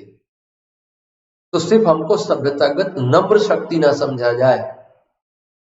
आगे देखें इस आर्टिकल को। प्रधानमंत्री श्री नरेंद्र मोदी द्वारा सत्ता संभालते ही भारत की विदेश नीति में फॉरवर्ड ट्रैक मतलब आगे बढ़कर काम करेंगे। नेबरहुड फर्स्ट, आपने देखा कि 2014 में जब प्रधानमंत्री जी ने शपथ ग्रहण किया तो सब अपने पड़ोसियों को बुलाया। हालांकि पाकिस्तान 3 दिन तक सोचता रहा कि जाना है कि नहीं जाना है। बहुत सारे लोगों से पूछना पड़ता है पाकिस्तान की सरकार को, भैया जाएं कि ना जाएं। आतंकवादियों से पूछना पड़ता है, सेना से पूछना पड़ता है, विपक्ष से पूछना पड़ता है, सबसे ज्यादा तो सेना से पूछना पड़ता है कि भैया जाएं तो आने दोगे दोबारा यहाँ, है ना? क्योंकि कई बार लोग बाहर जाते हैं और बाहर से ही बाहर चले जाते हैं। नवाज शरीफ का प्रकरण याद होगा, लंदन से इस्लामाबाद, इस्लामाबाद से जेद्दा प्लेन उतरने नहीं पाया था इस्लामाबाद में। तो नेबरहुड फर्स्ट की पॉलिसी, एक्ट ईस्ट, हमने इससे पहले हमारी सरकार ने क्या कहा? Look east. हमारी पॉलिसी क्या है ईस्ट के लिए? Look east. नरेंद्र मोदी ने क्या कहा? Act east. इनफॉर्मल डिप्लोमेसी, ये सारे नए आयाम हैं जो हमारी फॉरेन पॉलिसी के साथ जुड़े हैं इस सरकार में, जो फिलहाल सरकार काम कर रही है। अब इसको जोड़ने के लिए बहुत सारा लोकाचार है, उनसे आगे निकलना ही पड़ेगा। जो संशय है, संकोच है, उनसे आगे निकलना ही पड़ेगा। उन्होंने बहुत सारे लोकाचारों से आगे निकलकर भारतीय विदेश नीति के मौजूदा संकोचों और संशयों को खत्म किया और भारत की सभ्यतागत नम्र शक्ति को कूटनीति का हिस्सा बनाया। कैसे? आगे देखो। भारत ने योग और आध्यात्म जैसी भारतीय विरासत से संपन्न सॉफ्ट पावर के माध्यम से दुनिया के छोरों पर बसे भारतीयों के साथ संवेदनशील संपर्क स्थापित किया। बेहतर तरीका है। हम अपने आप को एक इंटरनेशनल पावर के रूप में डेवलप करने का एक बेहतर तरीका निकाला गया। क्या था? भारतीयों के साथ संवेदनशील संपर्क। आपने देखा हमारा प्रधानमंत्री कहीं भी जाते हैं तो क्या करते हैं, वहां पर रह रहे भारतीयों को संबोधित करते हैं। न सिर्फ वहां के राष्ट्राध्यक्ष के साथ मुलाकात करते हैं, बल्कि क्या करते हैं, वहां रह रहे भारतीयों से भी मुलाकात होती है और इस बात को बहुत ग्लैमराइज तरीके से पेश किया जाता है ताकि पूरी दुनिया में ये दिखने लगे। इसके पीछे दृष्टिकोण ये था कि भारत दूसरे देशों द्वारा निर्मित नियम और सरोकारों पर न चलकर अपने मूल्यों और सरोकारों पर आधारित नीतियों का निर्माण करे। अमेरिका में रह रहा व्यक्ति को लगने लगता है कि अमेरिका बहुत अच्छा है, तो उसको ये बताना पड़ेगा नहीं, भारत बहुत अच्छा है और जो हमारी योग की शक्ति है, हमारी स्पिरिचुअलिटी की शक्ति है, ये पूरी दुनिया में कहीं नहीं मिलेगी आपको, और यही वास्तव में आपको सही अर्थों में मानवीय मूल्यों को स्थापित करने में मदद करेगी। और अगर ऐसा सारे लोग सोचने लगे तो भारत को आत्मनिर्भर बनाने में आसानी होगी। तो भारत एक आत्मनिर्भर विदेश नीति के लिए आवश्यक तत्व के रूप में भारत विदेशों में रह रहे भारतीयों को एक संवेदनशील संपर्क के साथ भारत की विरासत के साथ कनेक्ट करने का प्रयास कर रहा है भारत। तो बच्चों ये क्या है, ये भारत को एक सॉफ्ट पावर के रूप में स्टेबल करने की पॉलिसी है। इसको सिर्फ ये ना समझा जाए कि आध्यात्मिकता का प्रचार हो रहा है और योग का प्रचार हो जाए, नहीं। भारतीय इतिहास के पन्नों में सिमटी एक विशिष्ट व्याख्या को देखें जो ये बताती है कि भारत दक्षिण एशिया का जियोपॉलिटिकल न्यूक्लियस है। बिल्कुल, अगर हम इतिहास के इस दृष्टिकोण को देखें तो भारत निश्चित तौर पर दक्षिण एशिया का एक जियोपॉलिटिकल न्यूक्लियस है। अंग्रेज लगातार इस पर अपना आधिपत्य बनाए रखने की बात करते थे। सेकेंड वर्ल्ड वॉर के टाइम पे उन्होंने कहा कि भारत पे अटलांटिक डिक्लेरेशन लागू नहीं होगा। क्यों लागू नहीं होगा भाई? इसलिए लागू नहीं होगा क्योंकि अगर दक्षिण एशिया पर अपना प्रभावी नियंत्रण बनाए रखना है तो पॉलिटिकल न्यूक्लियस पर नियंत्रण बनाए रखना जरूरी है। तो भैया आज तो वो बात है नहीं, तो आज भारत को ये समझना है कि वो दक्षिण एशिया में जियोपॉलिटिकल न्यूक्लियस है। जब भारत ये समझेगा, और भारत ने ये समझा, कैसे समझा? तभी उसने अपने पड़ोसियों के साथ संबंध बेहतर बनाए। ये जो जियोपॉलिटिकल न्यूक्लियस है, इस न्यूक्लियस को अगल बगल से पूरी सुरक्षा मिलती रहे। पड़ोसी देश भारत को ताकतवर कर सकते हैं और कमजोर बनाने में भी प्रभावी भूमिका निभा सकते हैं। इसके बाद क्या आएंगे? इसके बाद हमारे सन्निकट पड़ोसी आएंगे। पड़ोसियों के बाद वाले पड़ोसी यानी कौन? यानी खाड़ी देश और पूर्वी एशियाई देश, जो सही अर्थों में प्रत्यंत या सीमावर्ती राज्य हैं। इसलिए विदेश नीति में वरीयता का क्रम भी इसी अनुसार होना चाहिए। और अगर आप इस समय की विदेश नीति में वरीयता के क्रम को देखेंगे तो इसी क्रम में आप पाएंगे कि हम अपने सन्निकट पड़ोसियों के साथ भी बहुत बेहतर संबंध बनाने के लिए काम कर रहे हैं, जिसका एग्जाम्पल आपको सऊदी अरेबिया, जिसका एग्जाम्पल आपको यूएई के साथ हमारे संबंधों में होने वाले परिवर्तनों को देखकर लग सकता है। प्रधानमंत्री श्री नरेंद्र मोदी ने अपनी विदेश नीति में इस विशिष्टता को महत्व दिया। कौन सी विशिष्टता? पहले पड़ोसियों के साथ बेहतर संबंध, फिर उनके पड़ोसियों के साथ बेहतर संबंध। आप देखें अफगानिस्तान के साथ हमारे बेहतर संबंधों को आप इसी चश्मे से देख सकते हैं। आप हमारे जापान के साथ संबंधों को, फिलीपींस के साथ संबंधों को, नीचे छोटे छोटे आइलैंड्स के साथ हमारे संबंधों को, जो इंडियन ओशियन और पैसिफिक ओशियन के क्षेत्र में है, इंडो पैसिफिक रीजन में हमारे जो रिलेशंस डेवलप हो रहे हैं, उसको भी आप इसी संदर्भ में देख सकते हैं कि कैसे हम बात कर रहे हैं। आगे आगे आप बहुत सारी चीजें सीखने वाले हैं बच्चों, आप हमारे साथ बने रहें, बहुत मजा आने वाला है आपको। बहुत आपका कॉन्सेप्ट भारत की फॉरेन पॉलिसी को लेकर क्लियर होने वाला है मेरे प्यारे बच्चों। इसको बहुत सारे लोगों में डिस्ट्रीब्यूट करें ताकि बहुत सारे लोग इसको देखें और मुझे इस तरह की वीडियो बनाने की और भी प्रेरणा, इस तरह के लेक्चर्स की और भी प्रेरणा मिलती रहे। तो प्रधानमंत्री श्री नरेंद्र मोदी ने अपनी विदेश नीति में इस विशिष्टता को विशेष महत्व दिया। उन्होंने अपने पहले कार्यकाल की शुरुआत ही डिप्लोमेसी विद नेबरहुड फर्स्ट से की। हमने बताया कि उन्होंने जब शपथ ग्रहण किया तो सभी पड़ोसियों को बुलाया कि भाई आइए, खाना खाइए, एंजॉय करिए, मस्ती करिए, हमसे बातचीत करिए और हम सबसे पहले आपके साथ अपने संबंधों को मधुर बनाएंगे। क्यों? क्योंकि हम एक जियोपॉलिटिकल न्यूक्लियस हैं। साउथ ईस्ट एशिया पर अपने प्रभाव को बनाने के लिए। इसलिए हम जरूर से, और आप हमारी इस लोकेशन में बहुत ही महत्वपूर्ण भूमिका में है, इसलिए हम आपके साथ अपने संबंधों को बेहतर बनाना चाहते हैं। और इस नीति के तहत उन्होंने क्या किया, आप देखिए भूटान, नेपाल, बांग्लादेश, श्रीलंका, मालदीव, लगातार भारत के प्रधानमंत्री यात्रा करते रहते हैं वहां पर। क्यों? ताकि इस सिचुएशन को बदला जा सके। पाकिस्तान के साथ भी हार्ट टू हार्ट डिप्लोमेसी, लेकिन वो हार्ट टू हार्ट डिप्लोमेसी में हार्ट काटने का काम करता है ना, पीठ पे छुरा भोंकने का काम करता है। तो हमारे प्रधानमंत्री ने पाकिस्तान के साथ हार्ट टू हार्ट डिप्लोमेसी भी करी। आपको याद होगा, बिना बुलाए ही चले गए। ये क्या है? इनफॉर्मल डिप्लोमेसी का पॉलिसी है प्रधानमंत्री नरेंद्र मोदी की। तो हार्ट टू हार्ट डिप्लोमेसी के जरिए दुनिया के सामने मिसाल पेश की। पर पाकिस्तान तो पाकिस्तान है ना, कुत्ते की पूछ, तो कुत्ते की पूछ को बहुत दिन तक पाइप में डाल के रखा गया, निकाला गया तो टेढ़ी की टेढ़ी, है ना। तो पाकिस्तान है, इसलिए भारत के साथ थोड़ी भी दूरी तय नहीं कर सका। परिणाम क्या हुआ? पुलवामा हुआ। और पुलवामा के पश्चात नियंत्रण रेखा से परे पाकिस्तान अधिकृत कश्मीर में सर्जिकल स्ट्राइक करके न केवल पाकिस्तान के दुस्साहस का उत्तर दिया, बल्कि दुनिया को यह भी संदेश दिया कि भारत विरोधी ताकतों के खिलाफ हम फिजिकल रिस्पॉन्स की भी रणनीति से परहेज नहीं करेंगे। बच्चों, एक नई चीज जुड़ी आपकी फॉरेन पॉलिसी में, जो 2019 का प्रश्न आपसे पूछना चाह रहा है कि वर्तमान परिदृश्य में हम कहां आ रहे हैं और क्या चेंजेस लेके आ रहे हैं। पहले आप क्या कह रहे थे? पहले कह रहे थे भैया सॉफ्ट पावर पॉलिसी। अब क्या कह रहे हैं? सॉफ्ट पावर पॉलिसी भी है और फिजिकल रिस्पॉन्स भी करेंगे। हमारी एकता अखंडता को चैलेंज करने वाले किसी को भी हम छोड़ेंगे नहीं। तो इस बात को भी आप समझेंगे।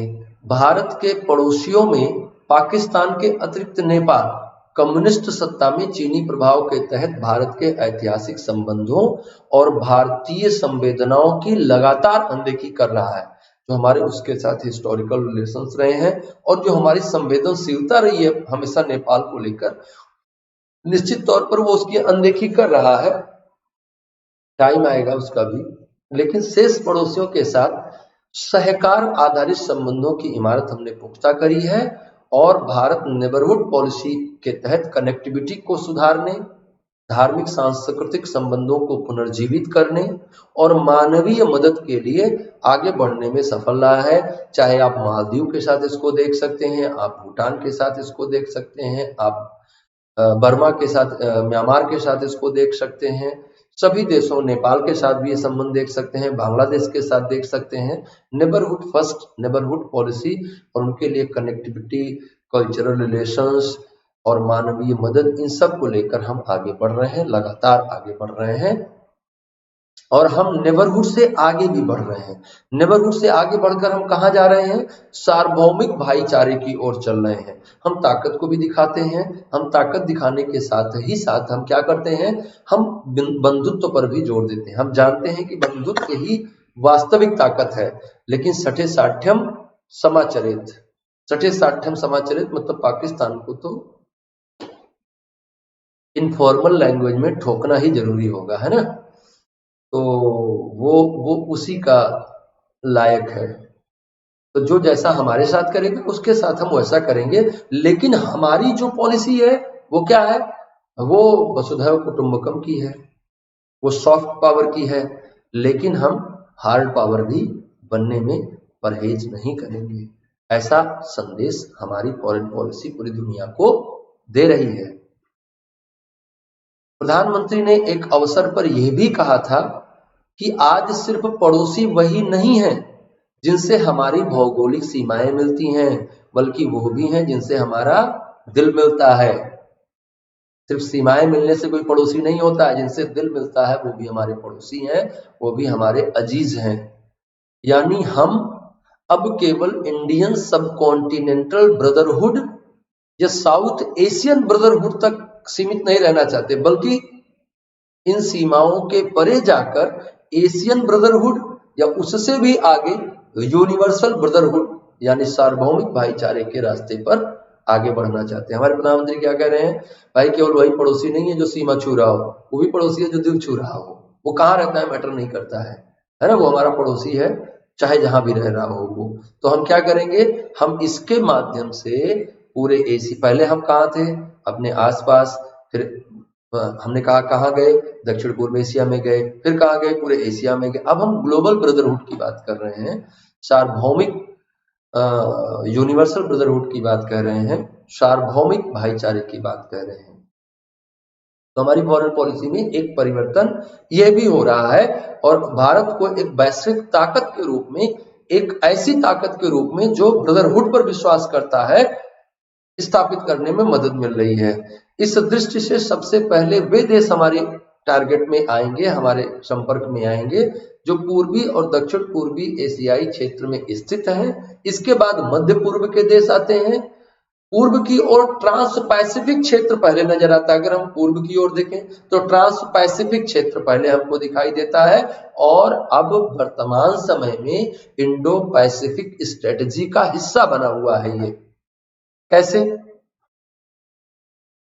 इंडो पैसिफिक रीजन को समझें आप पहले। जब इंडो पैसिफिक रीजन की बात होती है तो आप ये जो वृत्त देख रहे हैं, ये पूरा वृत्त इंडो पैसिफिक रीजन को रिप्रेजेंट करता है, जिसमें इंडियन ओशियन और पैसिफिक ओशियन के ईस्ट का पार्ट आ रहा है, वेस्ट का पार्ट आ रहा है। अगर हम इंडियन ओशियन के बीचों बीच से लाइन खींचे तो ईस्ट में आएगा ये।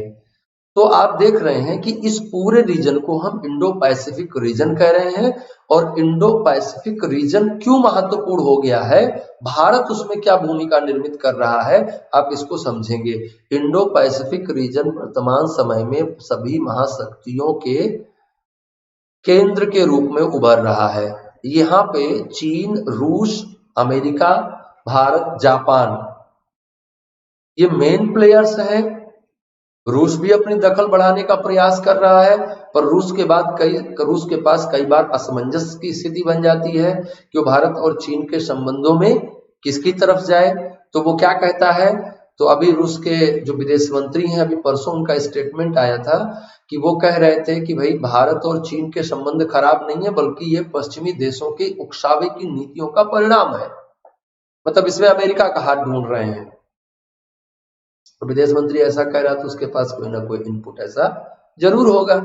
तो पॉइंट ये है कि ये जो इंडो पैसिफिक रीजन है, ये वर्तमान समय में वैश्विक शक्तियों के संघर्ष का केंद्र बना है, और यहाँ पर सभी अपनी शक्ति स्थापित करने का प्रयास करने में लगे हुए हैं।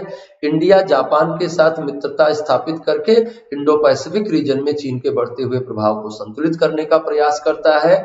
अमेरिका भारत के साथ अपनी रणनीति को बनाकर और जापान को अपना मित्र बनाकर इंडो पैसिफिक रीजन में चीन की बढ़ती हुई शक्ति को संतुलित करने का प्रयास करता है। रूस भी इंडो पैसिफिक रीजन में अपनी शक्ति को स्थापित करने के क्रम में है। उसने अभी हाल फिलहाल में जापान को एक संदेश भेजा कि 4 आइलैंड हैं, इन पर आप हमें स्पष्टीकरण दें कि ये आप हमें सौंप दें इसको। हालांकि उस पर अभी बात नहीं हो पाई, जापान ने मना कर दिया कि वो हमारे क्षेत्र में है। तो आप देख रहे हैं कि इंडोनेशिया और इन क्षेत्रों में, इंडोनेशिया, मलेशिया, इन क्षेत्रों में वर्तमान समय में राजनीतिक रण क्षेत्र बना हुआ है, स्ट्रेटेजिक रण क्षेत्र बना हुआ है। कैसे ये काम कर रहा है जरा समझेंगे ध्यान से। भारतीय प्रशांत क्षेत्र न केवल वैश्विक सामरिक दृष्टि से संवेदनशील है, इंडो पैसिफिक रीजन न केवल वैश्विक सामरिक दृष्टि से संवेदनशील है, बल्कि भारत के लिए भी महत्वपूर्ण है। जहां एक तरफ चीन अपनी आर्थिक शक्ति, चेकबुक पॉलिसी है ना, चेकबुक डिप्लोमेसी कहते हैं उसको। चेकबुक डिप्लोमेसी क्या कर रही है, जरा ध्यान से समझें। चेकबुक डिप्लोमेसी जो है, चेक काट काट के दे रही है ना, चेकबुक डिप्लोमेसी कैसे कर रही है, देखो जरा ध्यान से। भारत के लिए क्यों महत्वपूर्ण हो गया है, भारत के लिए इसलिए महत्वपूर्ण हो गया है कि जहां एक तरफ चीन अपनी आर्थिक शक्ति से निर्मित सैन्य शक्ति के बल पर एकाधिकारवादी व्यवस्था स्थापित करने की रणनीति पर आगे बढ़ रहा है। आप देख रहे हैं कि पूरा इंडो पैसिफिक रीजन में, खासतौर से पैसिफिक, ये साउथ चाइना सी में अपना प्रभाव बहुत तेजी से बढ़ा रहा है चाइना। तो वैश्विक निर्मित सैन्य शक्ति के बल पर एकाधिकारवादी व्यवस्था स्थापित करने की रणनीति पर आगे बढ़ रहा है। वहीं अमेरिका भी अपने वर्चस्व को बनाए रखने की कोशिश में है। एक तीसरा प्लेयर रूस भी बीच में आ गया है। वो क्या कर रहा है? पिवोट टू ईस्ट नीति के साथ आगे बढ़ रहा है, पूर्व की ओर अपने प्रभाव को बढ़ाने की नीति के साथ आगे बढ़ रहा है। इस उद्देश्य से उसने कुछ समय पहले जापान को भी 4 विवादित द्वीपों पर समझौता करने का प्रस्ताव दिया। यद्यपि जापान ने रूस के प्रस्ताव को अस्वीकार कर दिया था, इसलिए अब उसकी नजर पूर्वी एशिया के छोटे देशों पर है। वहां पर वो अपना प्रभाव लगा के, अपना छोटे देशों पर अपना प्रभाव जमा के वो क्या करना चाह रहा है? वो इंडो पैसिफिक रीजन में अपने प्रभाव को मजबूत करना चाह रहा है। भारत इन स्थितियों को देखते हुए, भारत के लिए क्या स्कोप बचता है बच्चों? भारत के लिए स्कोप बचता है भैया सबके साथ समावेशी व्यवहार पर जोर दिया जाए, ताकि हम भी अपना यहाँ पर एक प्रभाव निर्मित कर सके और यहाँ पर हमारी भी भूमिका बनी रहे। तो देखो भाई, इसलिए अब भारत क्या कर रहा है? भारत इन स्थितियों को देखते हुए समावेशी व्यवहार पर जोर दे रहा है। इसलिए भारत में अमेरिका और जापान के साथ गठबंधन बनाने के साथ ही रूस और चीन के प्रति भी अपने परंपरागत संबंधों को बनाए रखने की कोशिश की है। Getting the point? समावेशी व्यवहार मतलब सबके साथ सबका विकास, यह है समावेशी व्यवहार। तो सबका साथ सबका विकास करके हम क्या कर रहे हैं? हमने कहा भाई अमेरिका जापान के साथ हम संबंध निर्मित करके चाइना को प्रेशर में लेते हैं, साथ ही साथ चाइना को भी हम जो हमारे परंपरागत रिश्ते हैं उनसे हम हटना नहीं चाहते हैं। रूस के साथ हमारे जो परंपरागत रिश्ते हैं उनसे भी हम नहीं हटना चाहते हैं।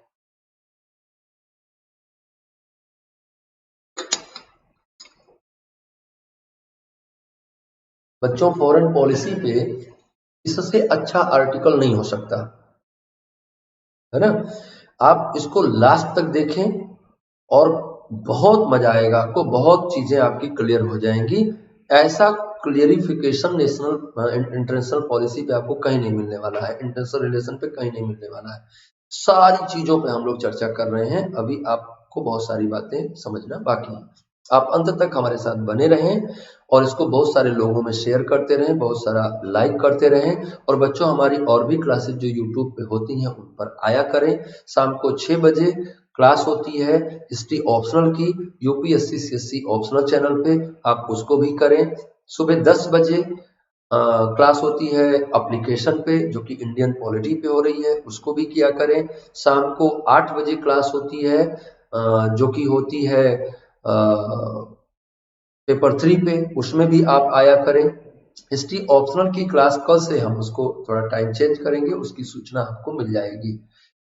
तो उदाहरण के तौर पर एक तरफ भारत में मैंने क्या कहा कि कैसे वो शांतिपूर्ण, कैसे वो एक समावेशी संबंध स्थापित करने का बात कर रही है, कैसे वो समावेशी व्यवहार पर जोर दे रही है। भारत कैसे समावेशी व्यवहार पर जोर दे रहा है? तो हमने क्या बताया? अमेरिका और जापान के साथ गठबंधन बनाने के साथ ही रूस और चीन के प्रति अपने परंपरागत संबंधों को बनाए रखने की कोशिश की है भारत ने इस दौरान। जैसे आप देखो, उदाहरण के तौर पर एक तरफ भारत में भारतीय प्रशांत क्षेत्र में स्ट्रेटेजिक क्वाड्रिलेटरल की स्थापना में सक्रिय भूमिका निभाई। अभी 2020 के पेपर में स्ट्रेटेजिक क्वाड्रिलेटरल पे क्वेश्चन आया हुआ है। अभी हाल फिलहाल में 2020 का पेपर हुआ ना मेंस का, स्ट्रेटेजिक क्वाड्रिलेटरल पे क्वेश्चन बन गया। दूसरी तरफ ब्रिक्स और संघाई सहयोग संगठन में भी सहभागी बना। यह प्रधानमंत्री की रणनीति का ही हिस्सा है कि भारत एक्ट ईस्ट के जरिए भारतीय प्रशांत क्षेत्र में अमेरिका और जापान के साथ स्ट्रेटेजिक डायनामिक्स निर्मित करने में सफल रहा है, और दूसरी तरफ संघाई सहयोग संगठन में भी स्थायी सदस्य बनकर यूरोपीय बाजार के लिए गेटवे हासिल कर चुका है। तो ये कैसी पॉलिसी रही हमारी? ये रही समावेशी व्यवहार की, सबके साथ एक तरह के व्यवहार की। बच्चों इसको और थोड़ा डिटेल में चलते हैं, तो हम इसके डिटेल में चलते हैं तो हमको समझ में आता है कि भारत की विदेश नीति में शुरू से ही 3 का त्रिकोण बहुत महत्वपूर्ण रहा है। ये त्रिकोण कौन रहा है? वॉशिंगटन, बीजिंग और मॉस्को का त्रिकोण बहुत महत्वपूर्ण रहा है भारत की फॉरेन पॉलिसी के डिटर्मिनेशन में। आप बिल्कुल पंडित जवाहरलाल नेहरू के टाइम से देखिए तो फॉरेन पॉलिसी में इन तीनों का महत्वपूर्ण भूमिका रही है। और बच्चों भारत की विदेश नीति को परिवर्तित संवर्धित करने में इन त्रिकोण ने बहुत महत्वपूर्ण भूमिका निर्मित करी है। इनके हिसाब से हमने बहुत बार अपनी फॉरेन पॉलिसी में चेंजेस किए हैं और इस चेंज को भी हमें इसी क्रम में देखने की आवश्यकता है। इस त्रिकोण में बदलते संतुलनों के साथ ही भारत को अपनी विदेश नीति की दिशा में भी तब्दीलियां करनी पड़ती रही हैं।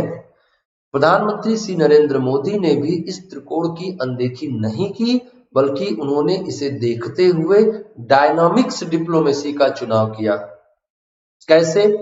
डायनामिक्स डिप्लोमेसी में क्या किया? Modi Trump chemistry, Modi Trump chemistry से क्या हुआ? दोनों देशों के बीच एक बॉन्डिंग बनी। फायदा क्या हुआ? सामरिक उद्देश्यों की प्राप्ति हुई, डिप्लोमेटिक एंड इकोनॉमिक डिविडेंड्स मिले उसके।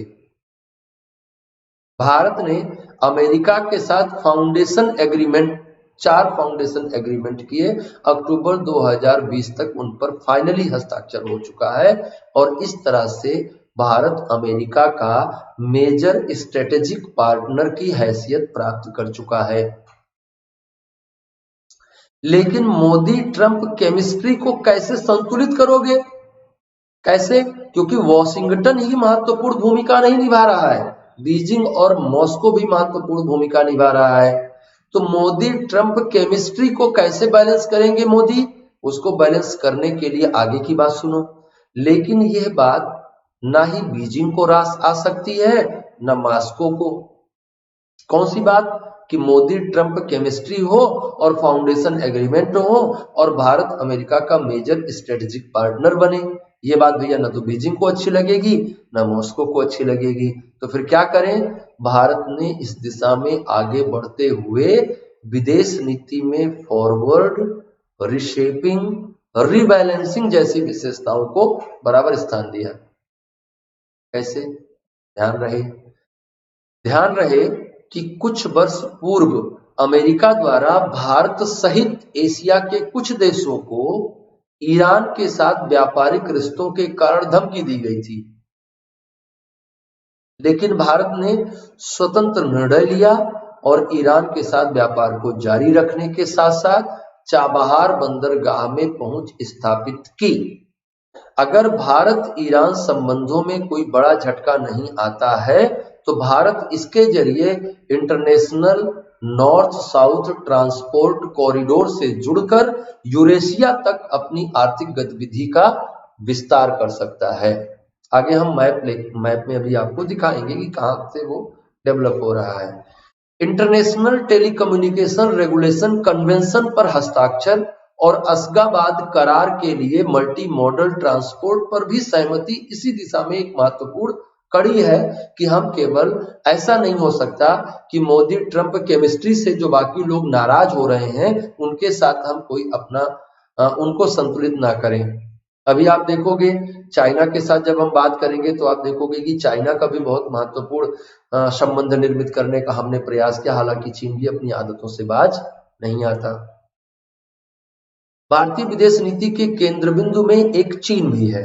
हमने कहा मोदी ट्रंप केमिस्ट्री, तो इधर भी एक केमिस्ट्री डेवलप करने का प्रयास किया पर हमारे प्रधानमंत्री ने, हालांकि चीन अपनी आदतों के चलते उस केमिस्ट्री में फिट नहीं बन पाया। कैसे? भारतीय विदेश नीति के केंद्र बिंदुओं में एक चीन भी है।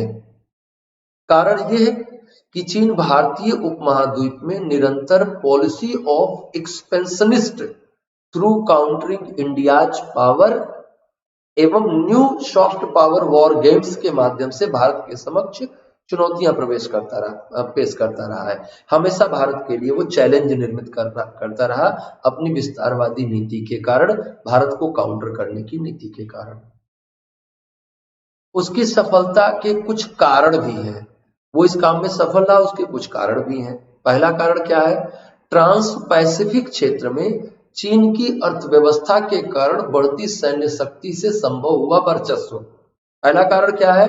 पहला कारण है कि ट्रांस पैसिफिक रीजन में अर्थव्यवस्था के मामले में चाइना बहुत मजबूत हुआ, जिसके कारण से उसने अपनी सैन्य शक्ति में बहुत विस्तार किया और ट्रांस पैसिफिक रीजन में उसने अपना एक सैन्य वर्चस्व कायम किया, जिसके कारण से वो अपनी एक्सपेंशनिस्ट पॉलिसी को प्रभावशाली तरीके से संचालित करने में सफल होता है। चीन की चेकबुक डिप्लोमेसी, चेकबुक डिप्लोमेसी क्या है? खूब पैसे बांटता है वो। चेकबुक डिप्लोमेसी का शिकार है नेपाल। चीन की चेकबुक डिप्लोमेसी ने इस क्षेत्र के छोटे देशों को करीब करीब अपना उपनिवेश बना रखा है, जिसके चलते वो अपनी मैरीटाइम स्ट्रेटेजी और डिफेंस ब्रिज स्ट्रेटेजी को काफी मजबूत कर चुका है। खास तौर से कहां पे बच्चों? इंडो पैसिफिक रीजन में अपनी मैरीटाइम स्ट्रेटेजी काफी डेवलप कर रखी है उसने, अपनी समुद्रिक रणनीति को काफी विकसित कर रखा है और अपनी जो सुरक्षा के लिए जो ब्रिज बनाने का काम होता है, जिसको आप पर्ल ऑफ स्ट्रिंग कहते हैं और तमाम चीजों के नाम से आप जानते हैं, उसको वो अपनी चेकबुक पॉलिसी के चलते, चेकबुक डिप्लोमेसी पॉलिसी के चलते काफी मजबूत कर चुका है। तो पहला कारण क्या रहा उसकी सफलता का? ट्रांस पैसिफिक रीजन में एक तो उस अर्थव्यवस्था के पैमाने पर मजबूत हुआ, जिससे उसने अपनी सैन्य शक्ति को मजबूत किया और इस क्षेत्र में अपना वर्चस्व बढ़ाया और अपनी चेकबुक डिप्लोमेसी के चलते वहां के देशों में बहुत सारे पैसे लगा दिए, लगभग उनकी स्थिति को उपनिवेश जैसा बना दिया। और इस माध्यम से उसने क्या किया? इस माध्यम से उसने अपनी मैरीटाइम स्ट्रेटेजी और डिफेंस ब्रिज स्ट्रेटेजी को काफी मजबूत कर लिया। दूसरा कारण क्या रहा? इंडियन ओशियन में ग्रैंड मैरीटाइम पॉलिसी के तहत स्ट्रिंग ऑफ पर्ल नीति तथा बेल्ट एंड रोड इनिशिएटिव को भारतीय उपमहाद्वीप में व्यावहारिक स्थिति प्रदान करने के लिए कासगज से ग्वादर तक China Pakistan economic corridor CPEC के निर्माण संबंधी पहल और मलक्का से जिबूती तक न्यू मैरीटाइम सिल्क रूट से एक ग्रेट डिवाइड के निर्माण में उसको कामयाबी मिली है। आगे मैप में देखोगे तो वो बातें बहुत क्लियर हो जाएंगी। हालांकि मोदी जिनपिंग व्यक्तिगत मैत्री बहुत से मायनों में एक ऊंचाई तक पहुंची थी। इसके प्रमाण के तौर पर प्रधानमंत्री की वुहान इनफॉर्मल विजिट और शी जिनपिंग की अहमदाबाद या मामल्लापुरम दौरे को देखा जा सकता है। लेकिन डोकलाम और गलवान में चीनी सैनिक गतिविधियों ने 1962 के बाद संभवतः सबसे गंभीर परिस्थितियों का निर्माण किया। इस समय दोनों देशों के बीच तनाव इतिहास के सबसे जटिल एवं कठिन दौर को प्रदर्शित करता हुआ दिख रहा है और फिलहाल अभी चीन से किसी सकारात्मक पहल की उम्मीद नहीं दिख रही है। इस स्थिति में भारत और अमेरिका के साथ साथ रूस और यूरोप की ओर कुछ नए कदम बढ़ाने की जरूरत महसूस हो रही है। तो बच्चों आपने देखा कि इंडो चाइना रिलेशन किस तरह से प्रभावित हुआ है इस दौरान और मोदी ट्रंप केमिस्ट्री को कैसे इसके माध्यम से संतुलित करने का प्रयास किया गया मोदी जिनपिंग व्यक्तिगत मैत्री के माध्यम से। लेकिन ये बात बहुत हद तक सफल नहीं हो पाई। क्यों? क्योंकि चीन जो है वो भी अपनी कुछ आदतों के चलते मजबूर है और वो आदतें क्या है? उसका एक्सपेंशनिस्ट आइडिया बहुत ही खतरनाक है। बहुत सारे देशों के साथ वो विवाद करता है और आपने देखा कि जो इंडो पैसिफिक रीजन है वहां पर अपनी चेकबुक डिप्लोमेसी पॉलिसी के चलते वो बहुत प्रभावशाली नियंत्रण स्थापित कर चुका है और भारत के चारों ओर वो पर्ल ऑफ स्ट्रिंग बना रहा है और one belt one road initiative जो है उसका वो भी भारत की बाह्य सुरक्षा के लिए खतरा है। और साथ ही साथ अगर वो जिबूती से मलक्का से जिबूती के लिए अगर वो एक डिवाइड बना देता है तो हमारे लिए लाल सागर में जाना कठिन होगा। उसके लिए भारत कैसे काउंटर कर रहा है आप वो भी देख पाएंगे अभी आगे की बातों में। तो अभी भारत फिर क्या करे, वो यूरोप की ओर जाए, और यूरोप की ओर जाए और अफ्रीका की ओर जाए, और अमेरिका के साथ मिलकर, रसिया चाइना के साथ मिलकर वो चीन को घेर ले, रसिया जापान के साथ मिलकर वो चीन को घेर ले। देखो कैसे कर रहा है। अगली बात हम करते हैं यूरोप के संदर्भ में, है ना। तो आगे आगे आप रुके रहिएगा, आगे और चीजें क्लियर होनी है। आप जो है इसको सुनिए, बहुत बेहतरीन लेक्चर है ये। फॉरेन पॉलिसी को डिफाइन करने में, फॉरेन पॉलिसी में हाल फिलहाल में आए परिवर्तनों को समझने में इससे बेहतर आर्टिकल नहीं हो सकता है। आप इसको अंत तक सुने, अंत तक पढ़ें, अंत तक रखें, और इसमें जो टेक्निकल टर्मिनोलॉजीज यूज की जा रही हैं आप इनको जरूर से जरूर अपने नोटबुक में नोट करें। और बच्चों, अनअकैडमी के एजुकेशन रिवॉल्यूशन को आगे बढ़ाएं। अनअकैडमी के एजुकेशन रिवॉल्यूशन को आगे बढ़ाने के क्रम में आप इसको शेयर करें, इसको लाइक करें, इसमें कमेंट्स करें, और बहुत सारे लोगों को इसके साथ जोड़ें। और अपनी तैयारी को बहुत बेहतर बनाने के लिए आप प्लस और आइकॉनिक सब्सक्रिप्शंस लें, और उनके लिए आप हमारा रेफरल कोड ज्ञान यूज करें। हम बात कर रहे थे बच्चों कि चीन के साथ हम बहुत बेहतर संबंध नहीं स्थापित कर पा रहे हैं, तो अब हम क्या करें, क्या यूरोप के साथ हमारे संबंध कैसे हो सकते हैं, वर्तमान समय में हमारे क्या चेंजेस आ रहे हैं यूरोप के साथ पॉलिसी में, उसको भी हम समझने का प्रयास करते हैं। तो हमने कहा कि चीन के साथ कोई सकारात्मक पहल की उम्मीद हमको नहीं दिख रही है।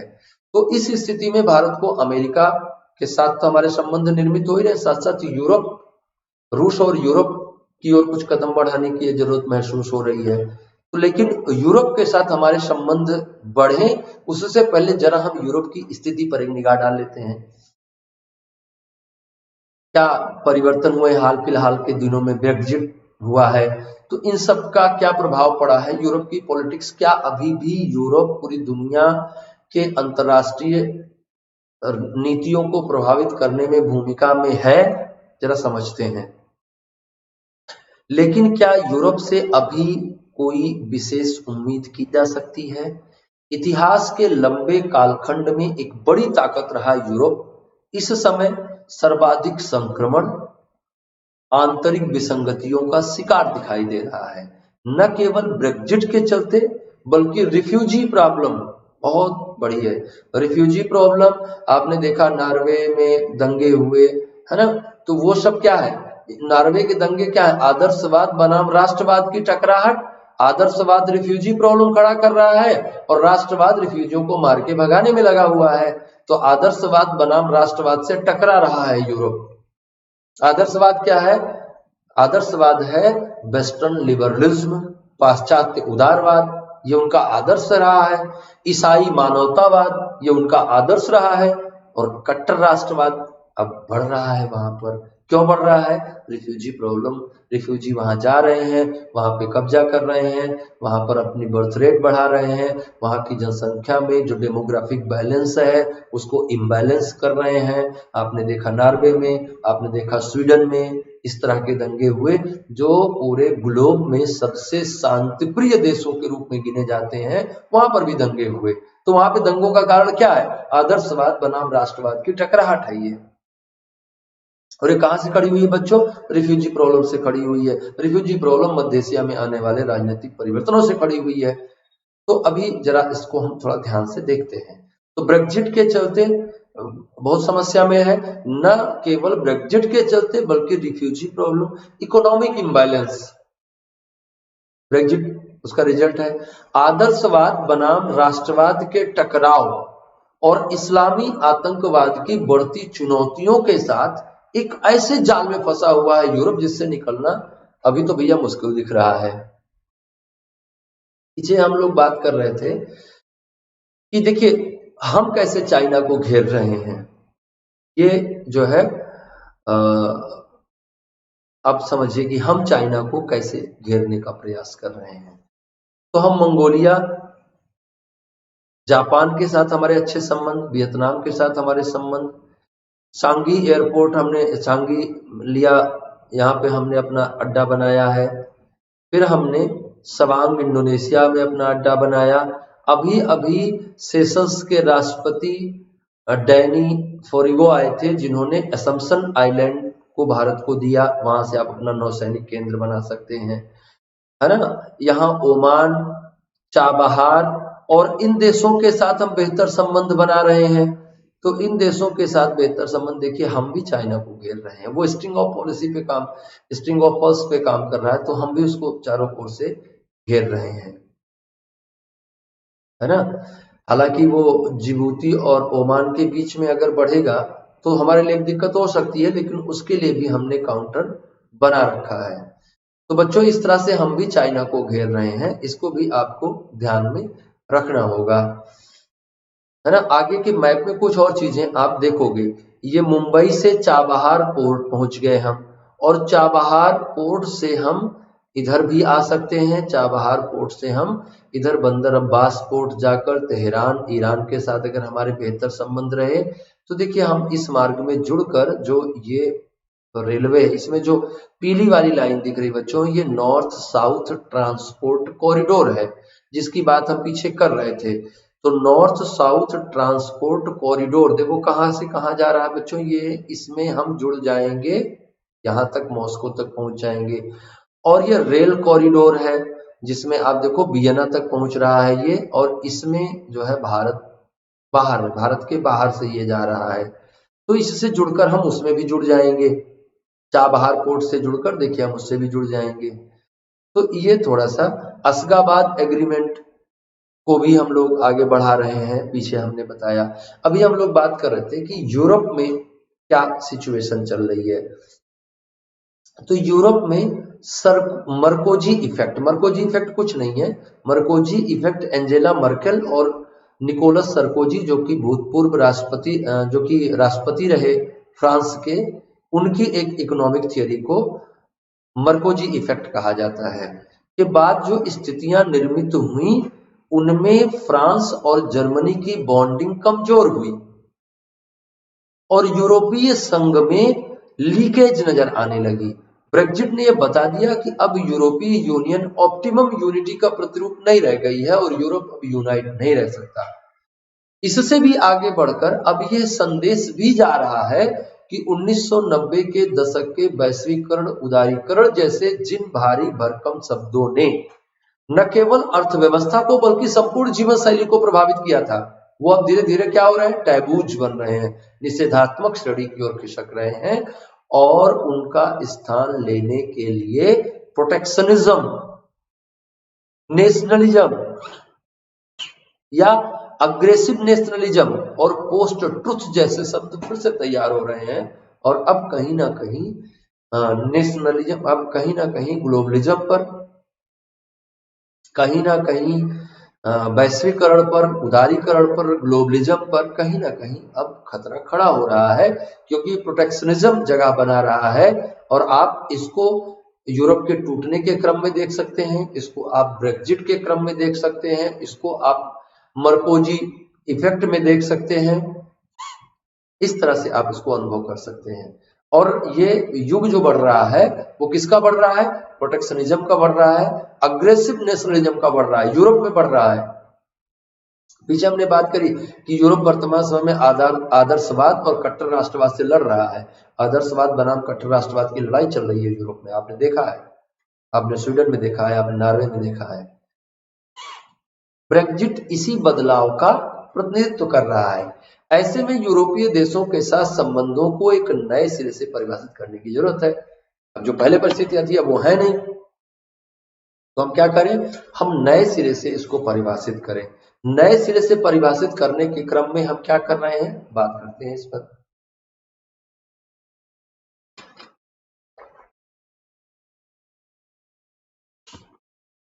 नए क्रम में परिभाषित करने के क्रम में जहां तक ब्रिटेन का सवाल है, तो संभावना यही है कि two great nation one glorious future के निर्माण की प्रक्रिया यथावत जारी रहेगी।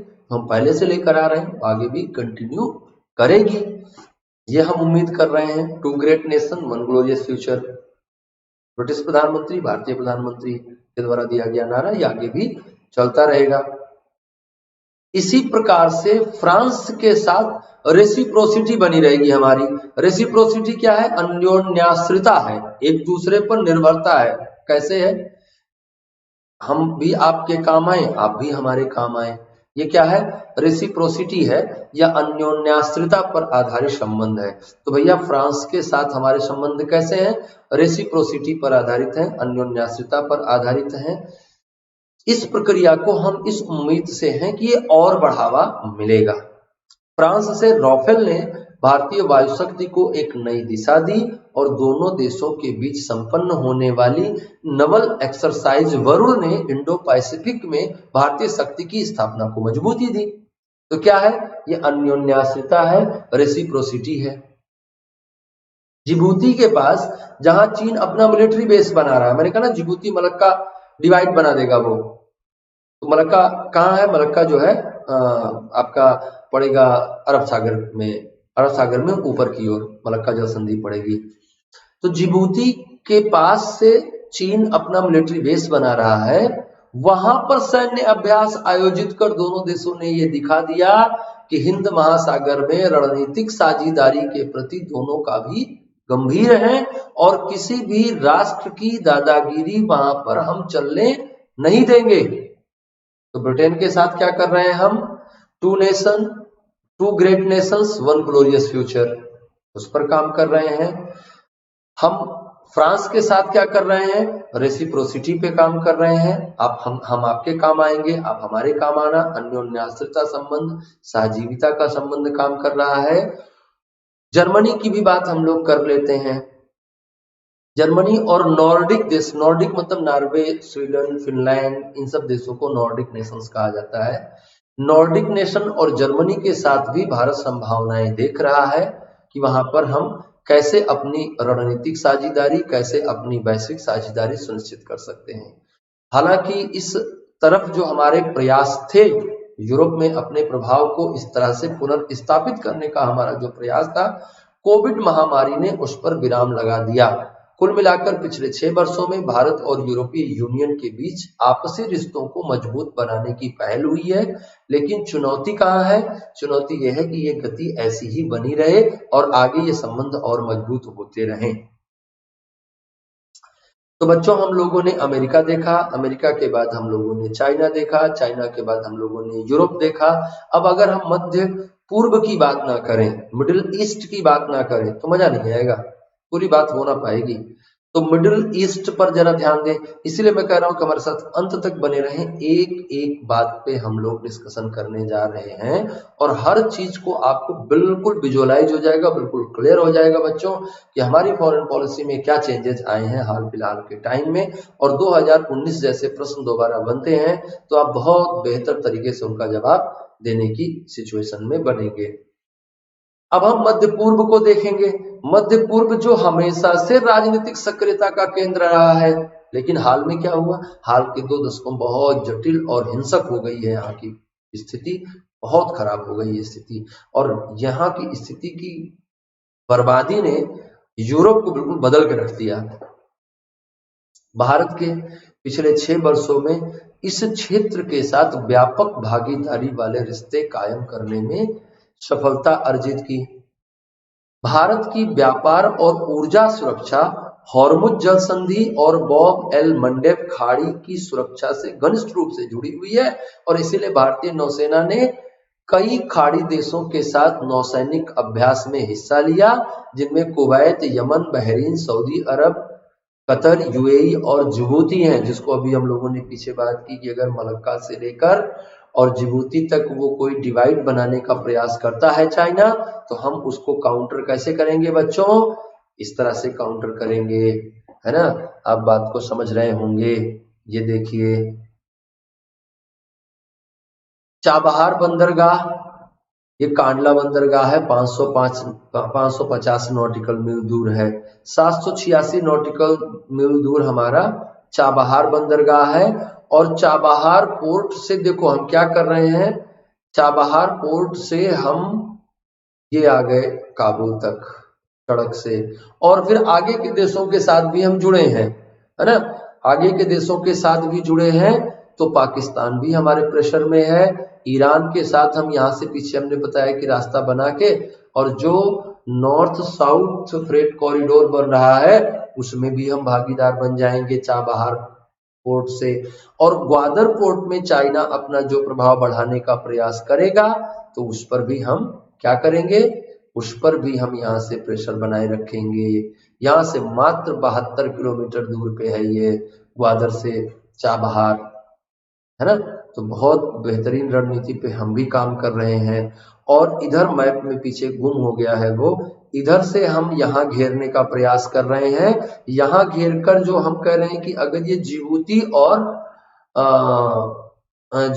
और ओमान के बीच में अगर कोई मलक्का और जिबूती के बीच में कोई डिवाइड बनाने का प्रयास करता है तो उसको भी हम काउंटर करेंगे। और इंडियन ओशियन में भारत अपनी दादागिरी बनाए रखने के प्रयास में लगातार बना है। और अभी भी हम इंडियन ओशियन के निर्विवाद नेता हैं। और इंडियन ओशियन पे हम अपना प्रभाव बनाए रखने के लिए यूरोपीय देशों के साथ, जैसा कि हमने बताया कि फ्रांस के साथ मिलकर हमने जिबूती के पास सैन्य अभ्यास किया।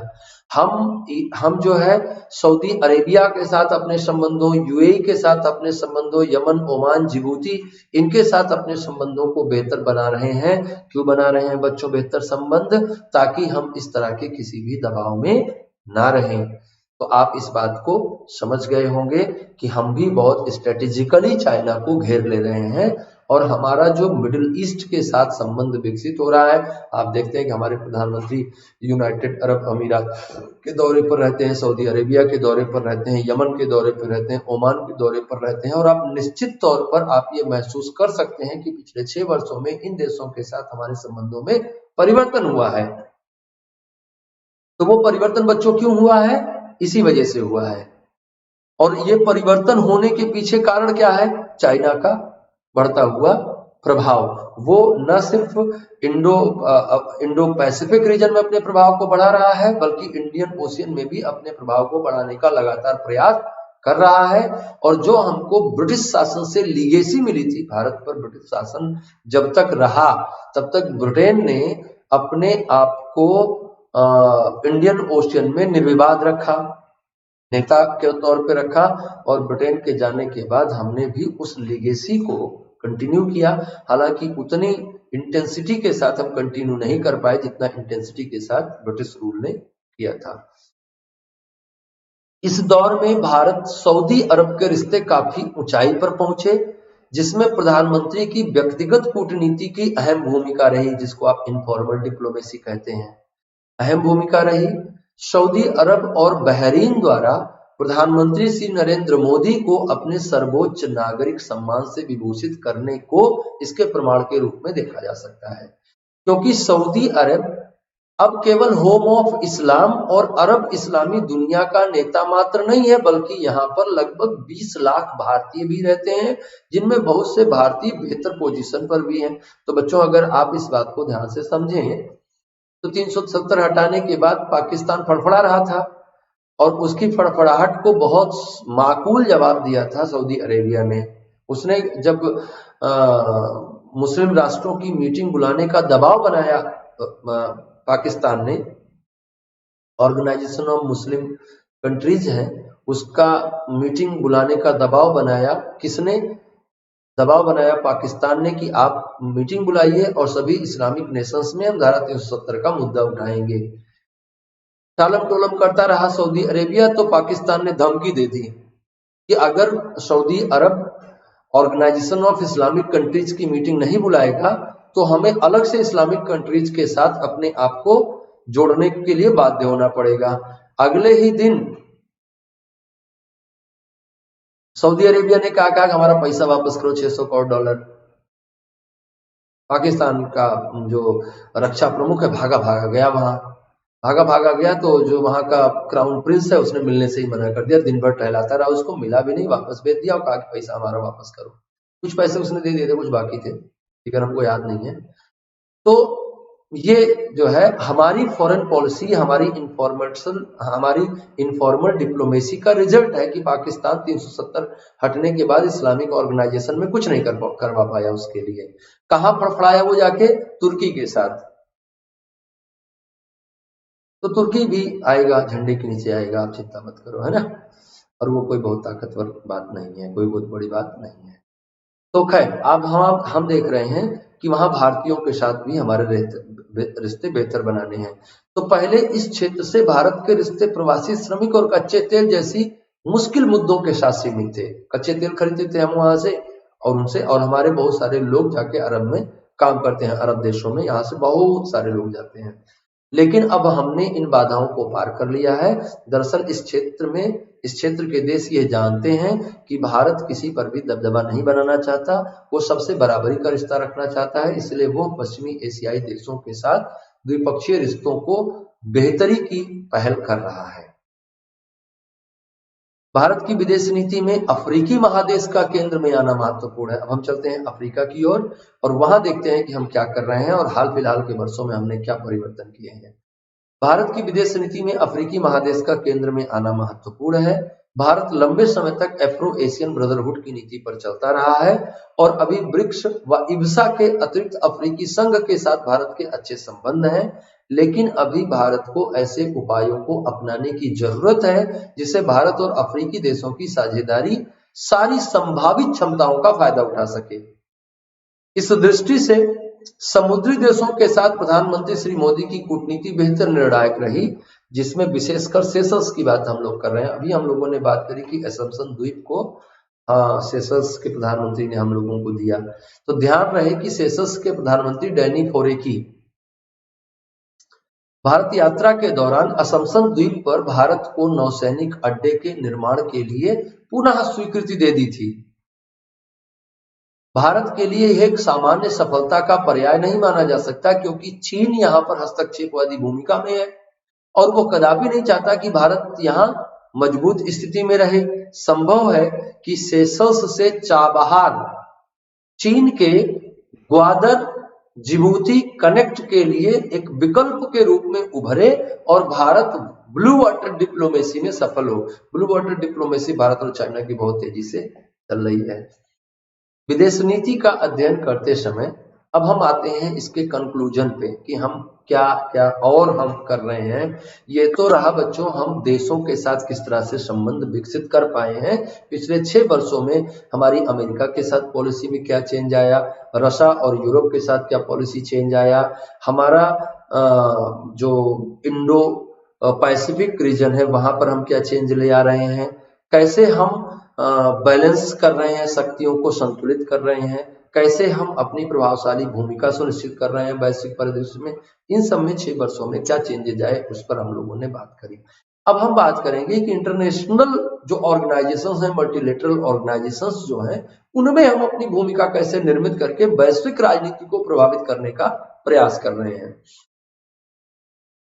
विदेश नीति का अध्ययन करते समय यह विषय बेहद महत्वपूर्ण है कि ग्लोबल मल्टीलेटरल ऑर्डर में भारत कहां पर है।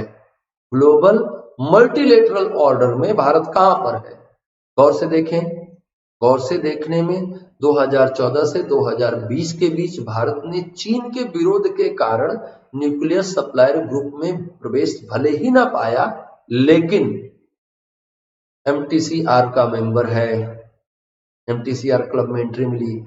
मिसाइल टेक्नोलॉजी कंट्रोल रिजीम आपने सुना होगा, आपने पढ़ा होगा इस पर।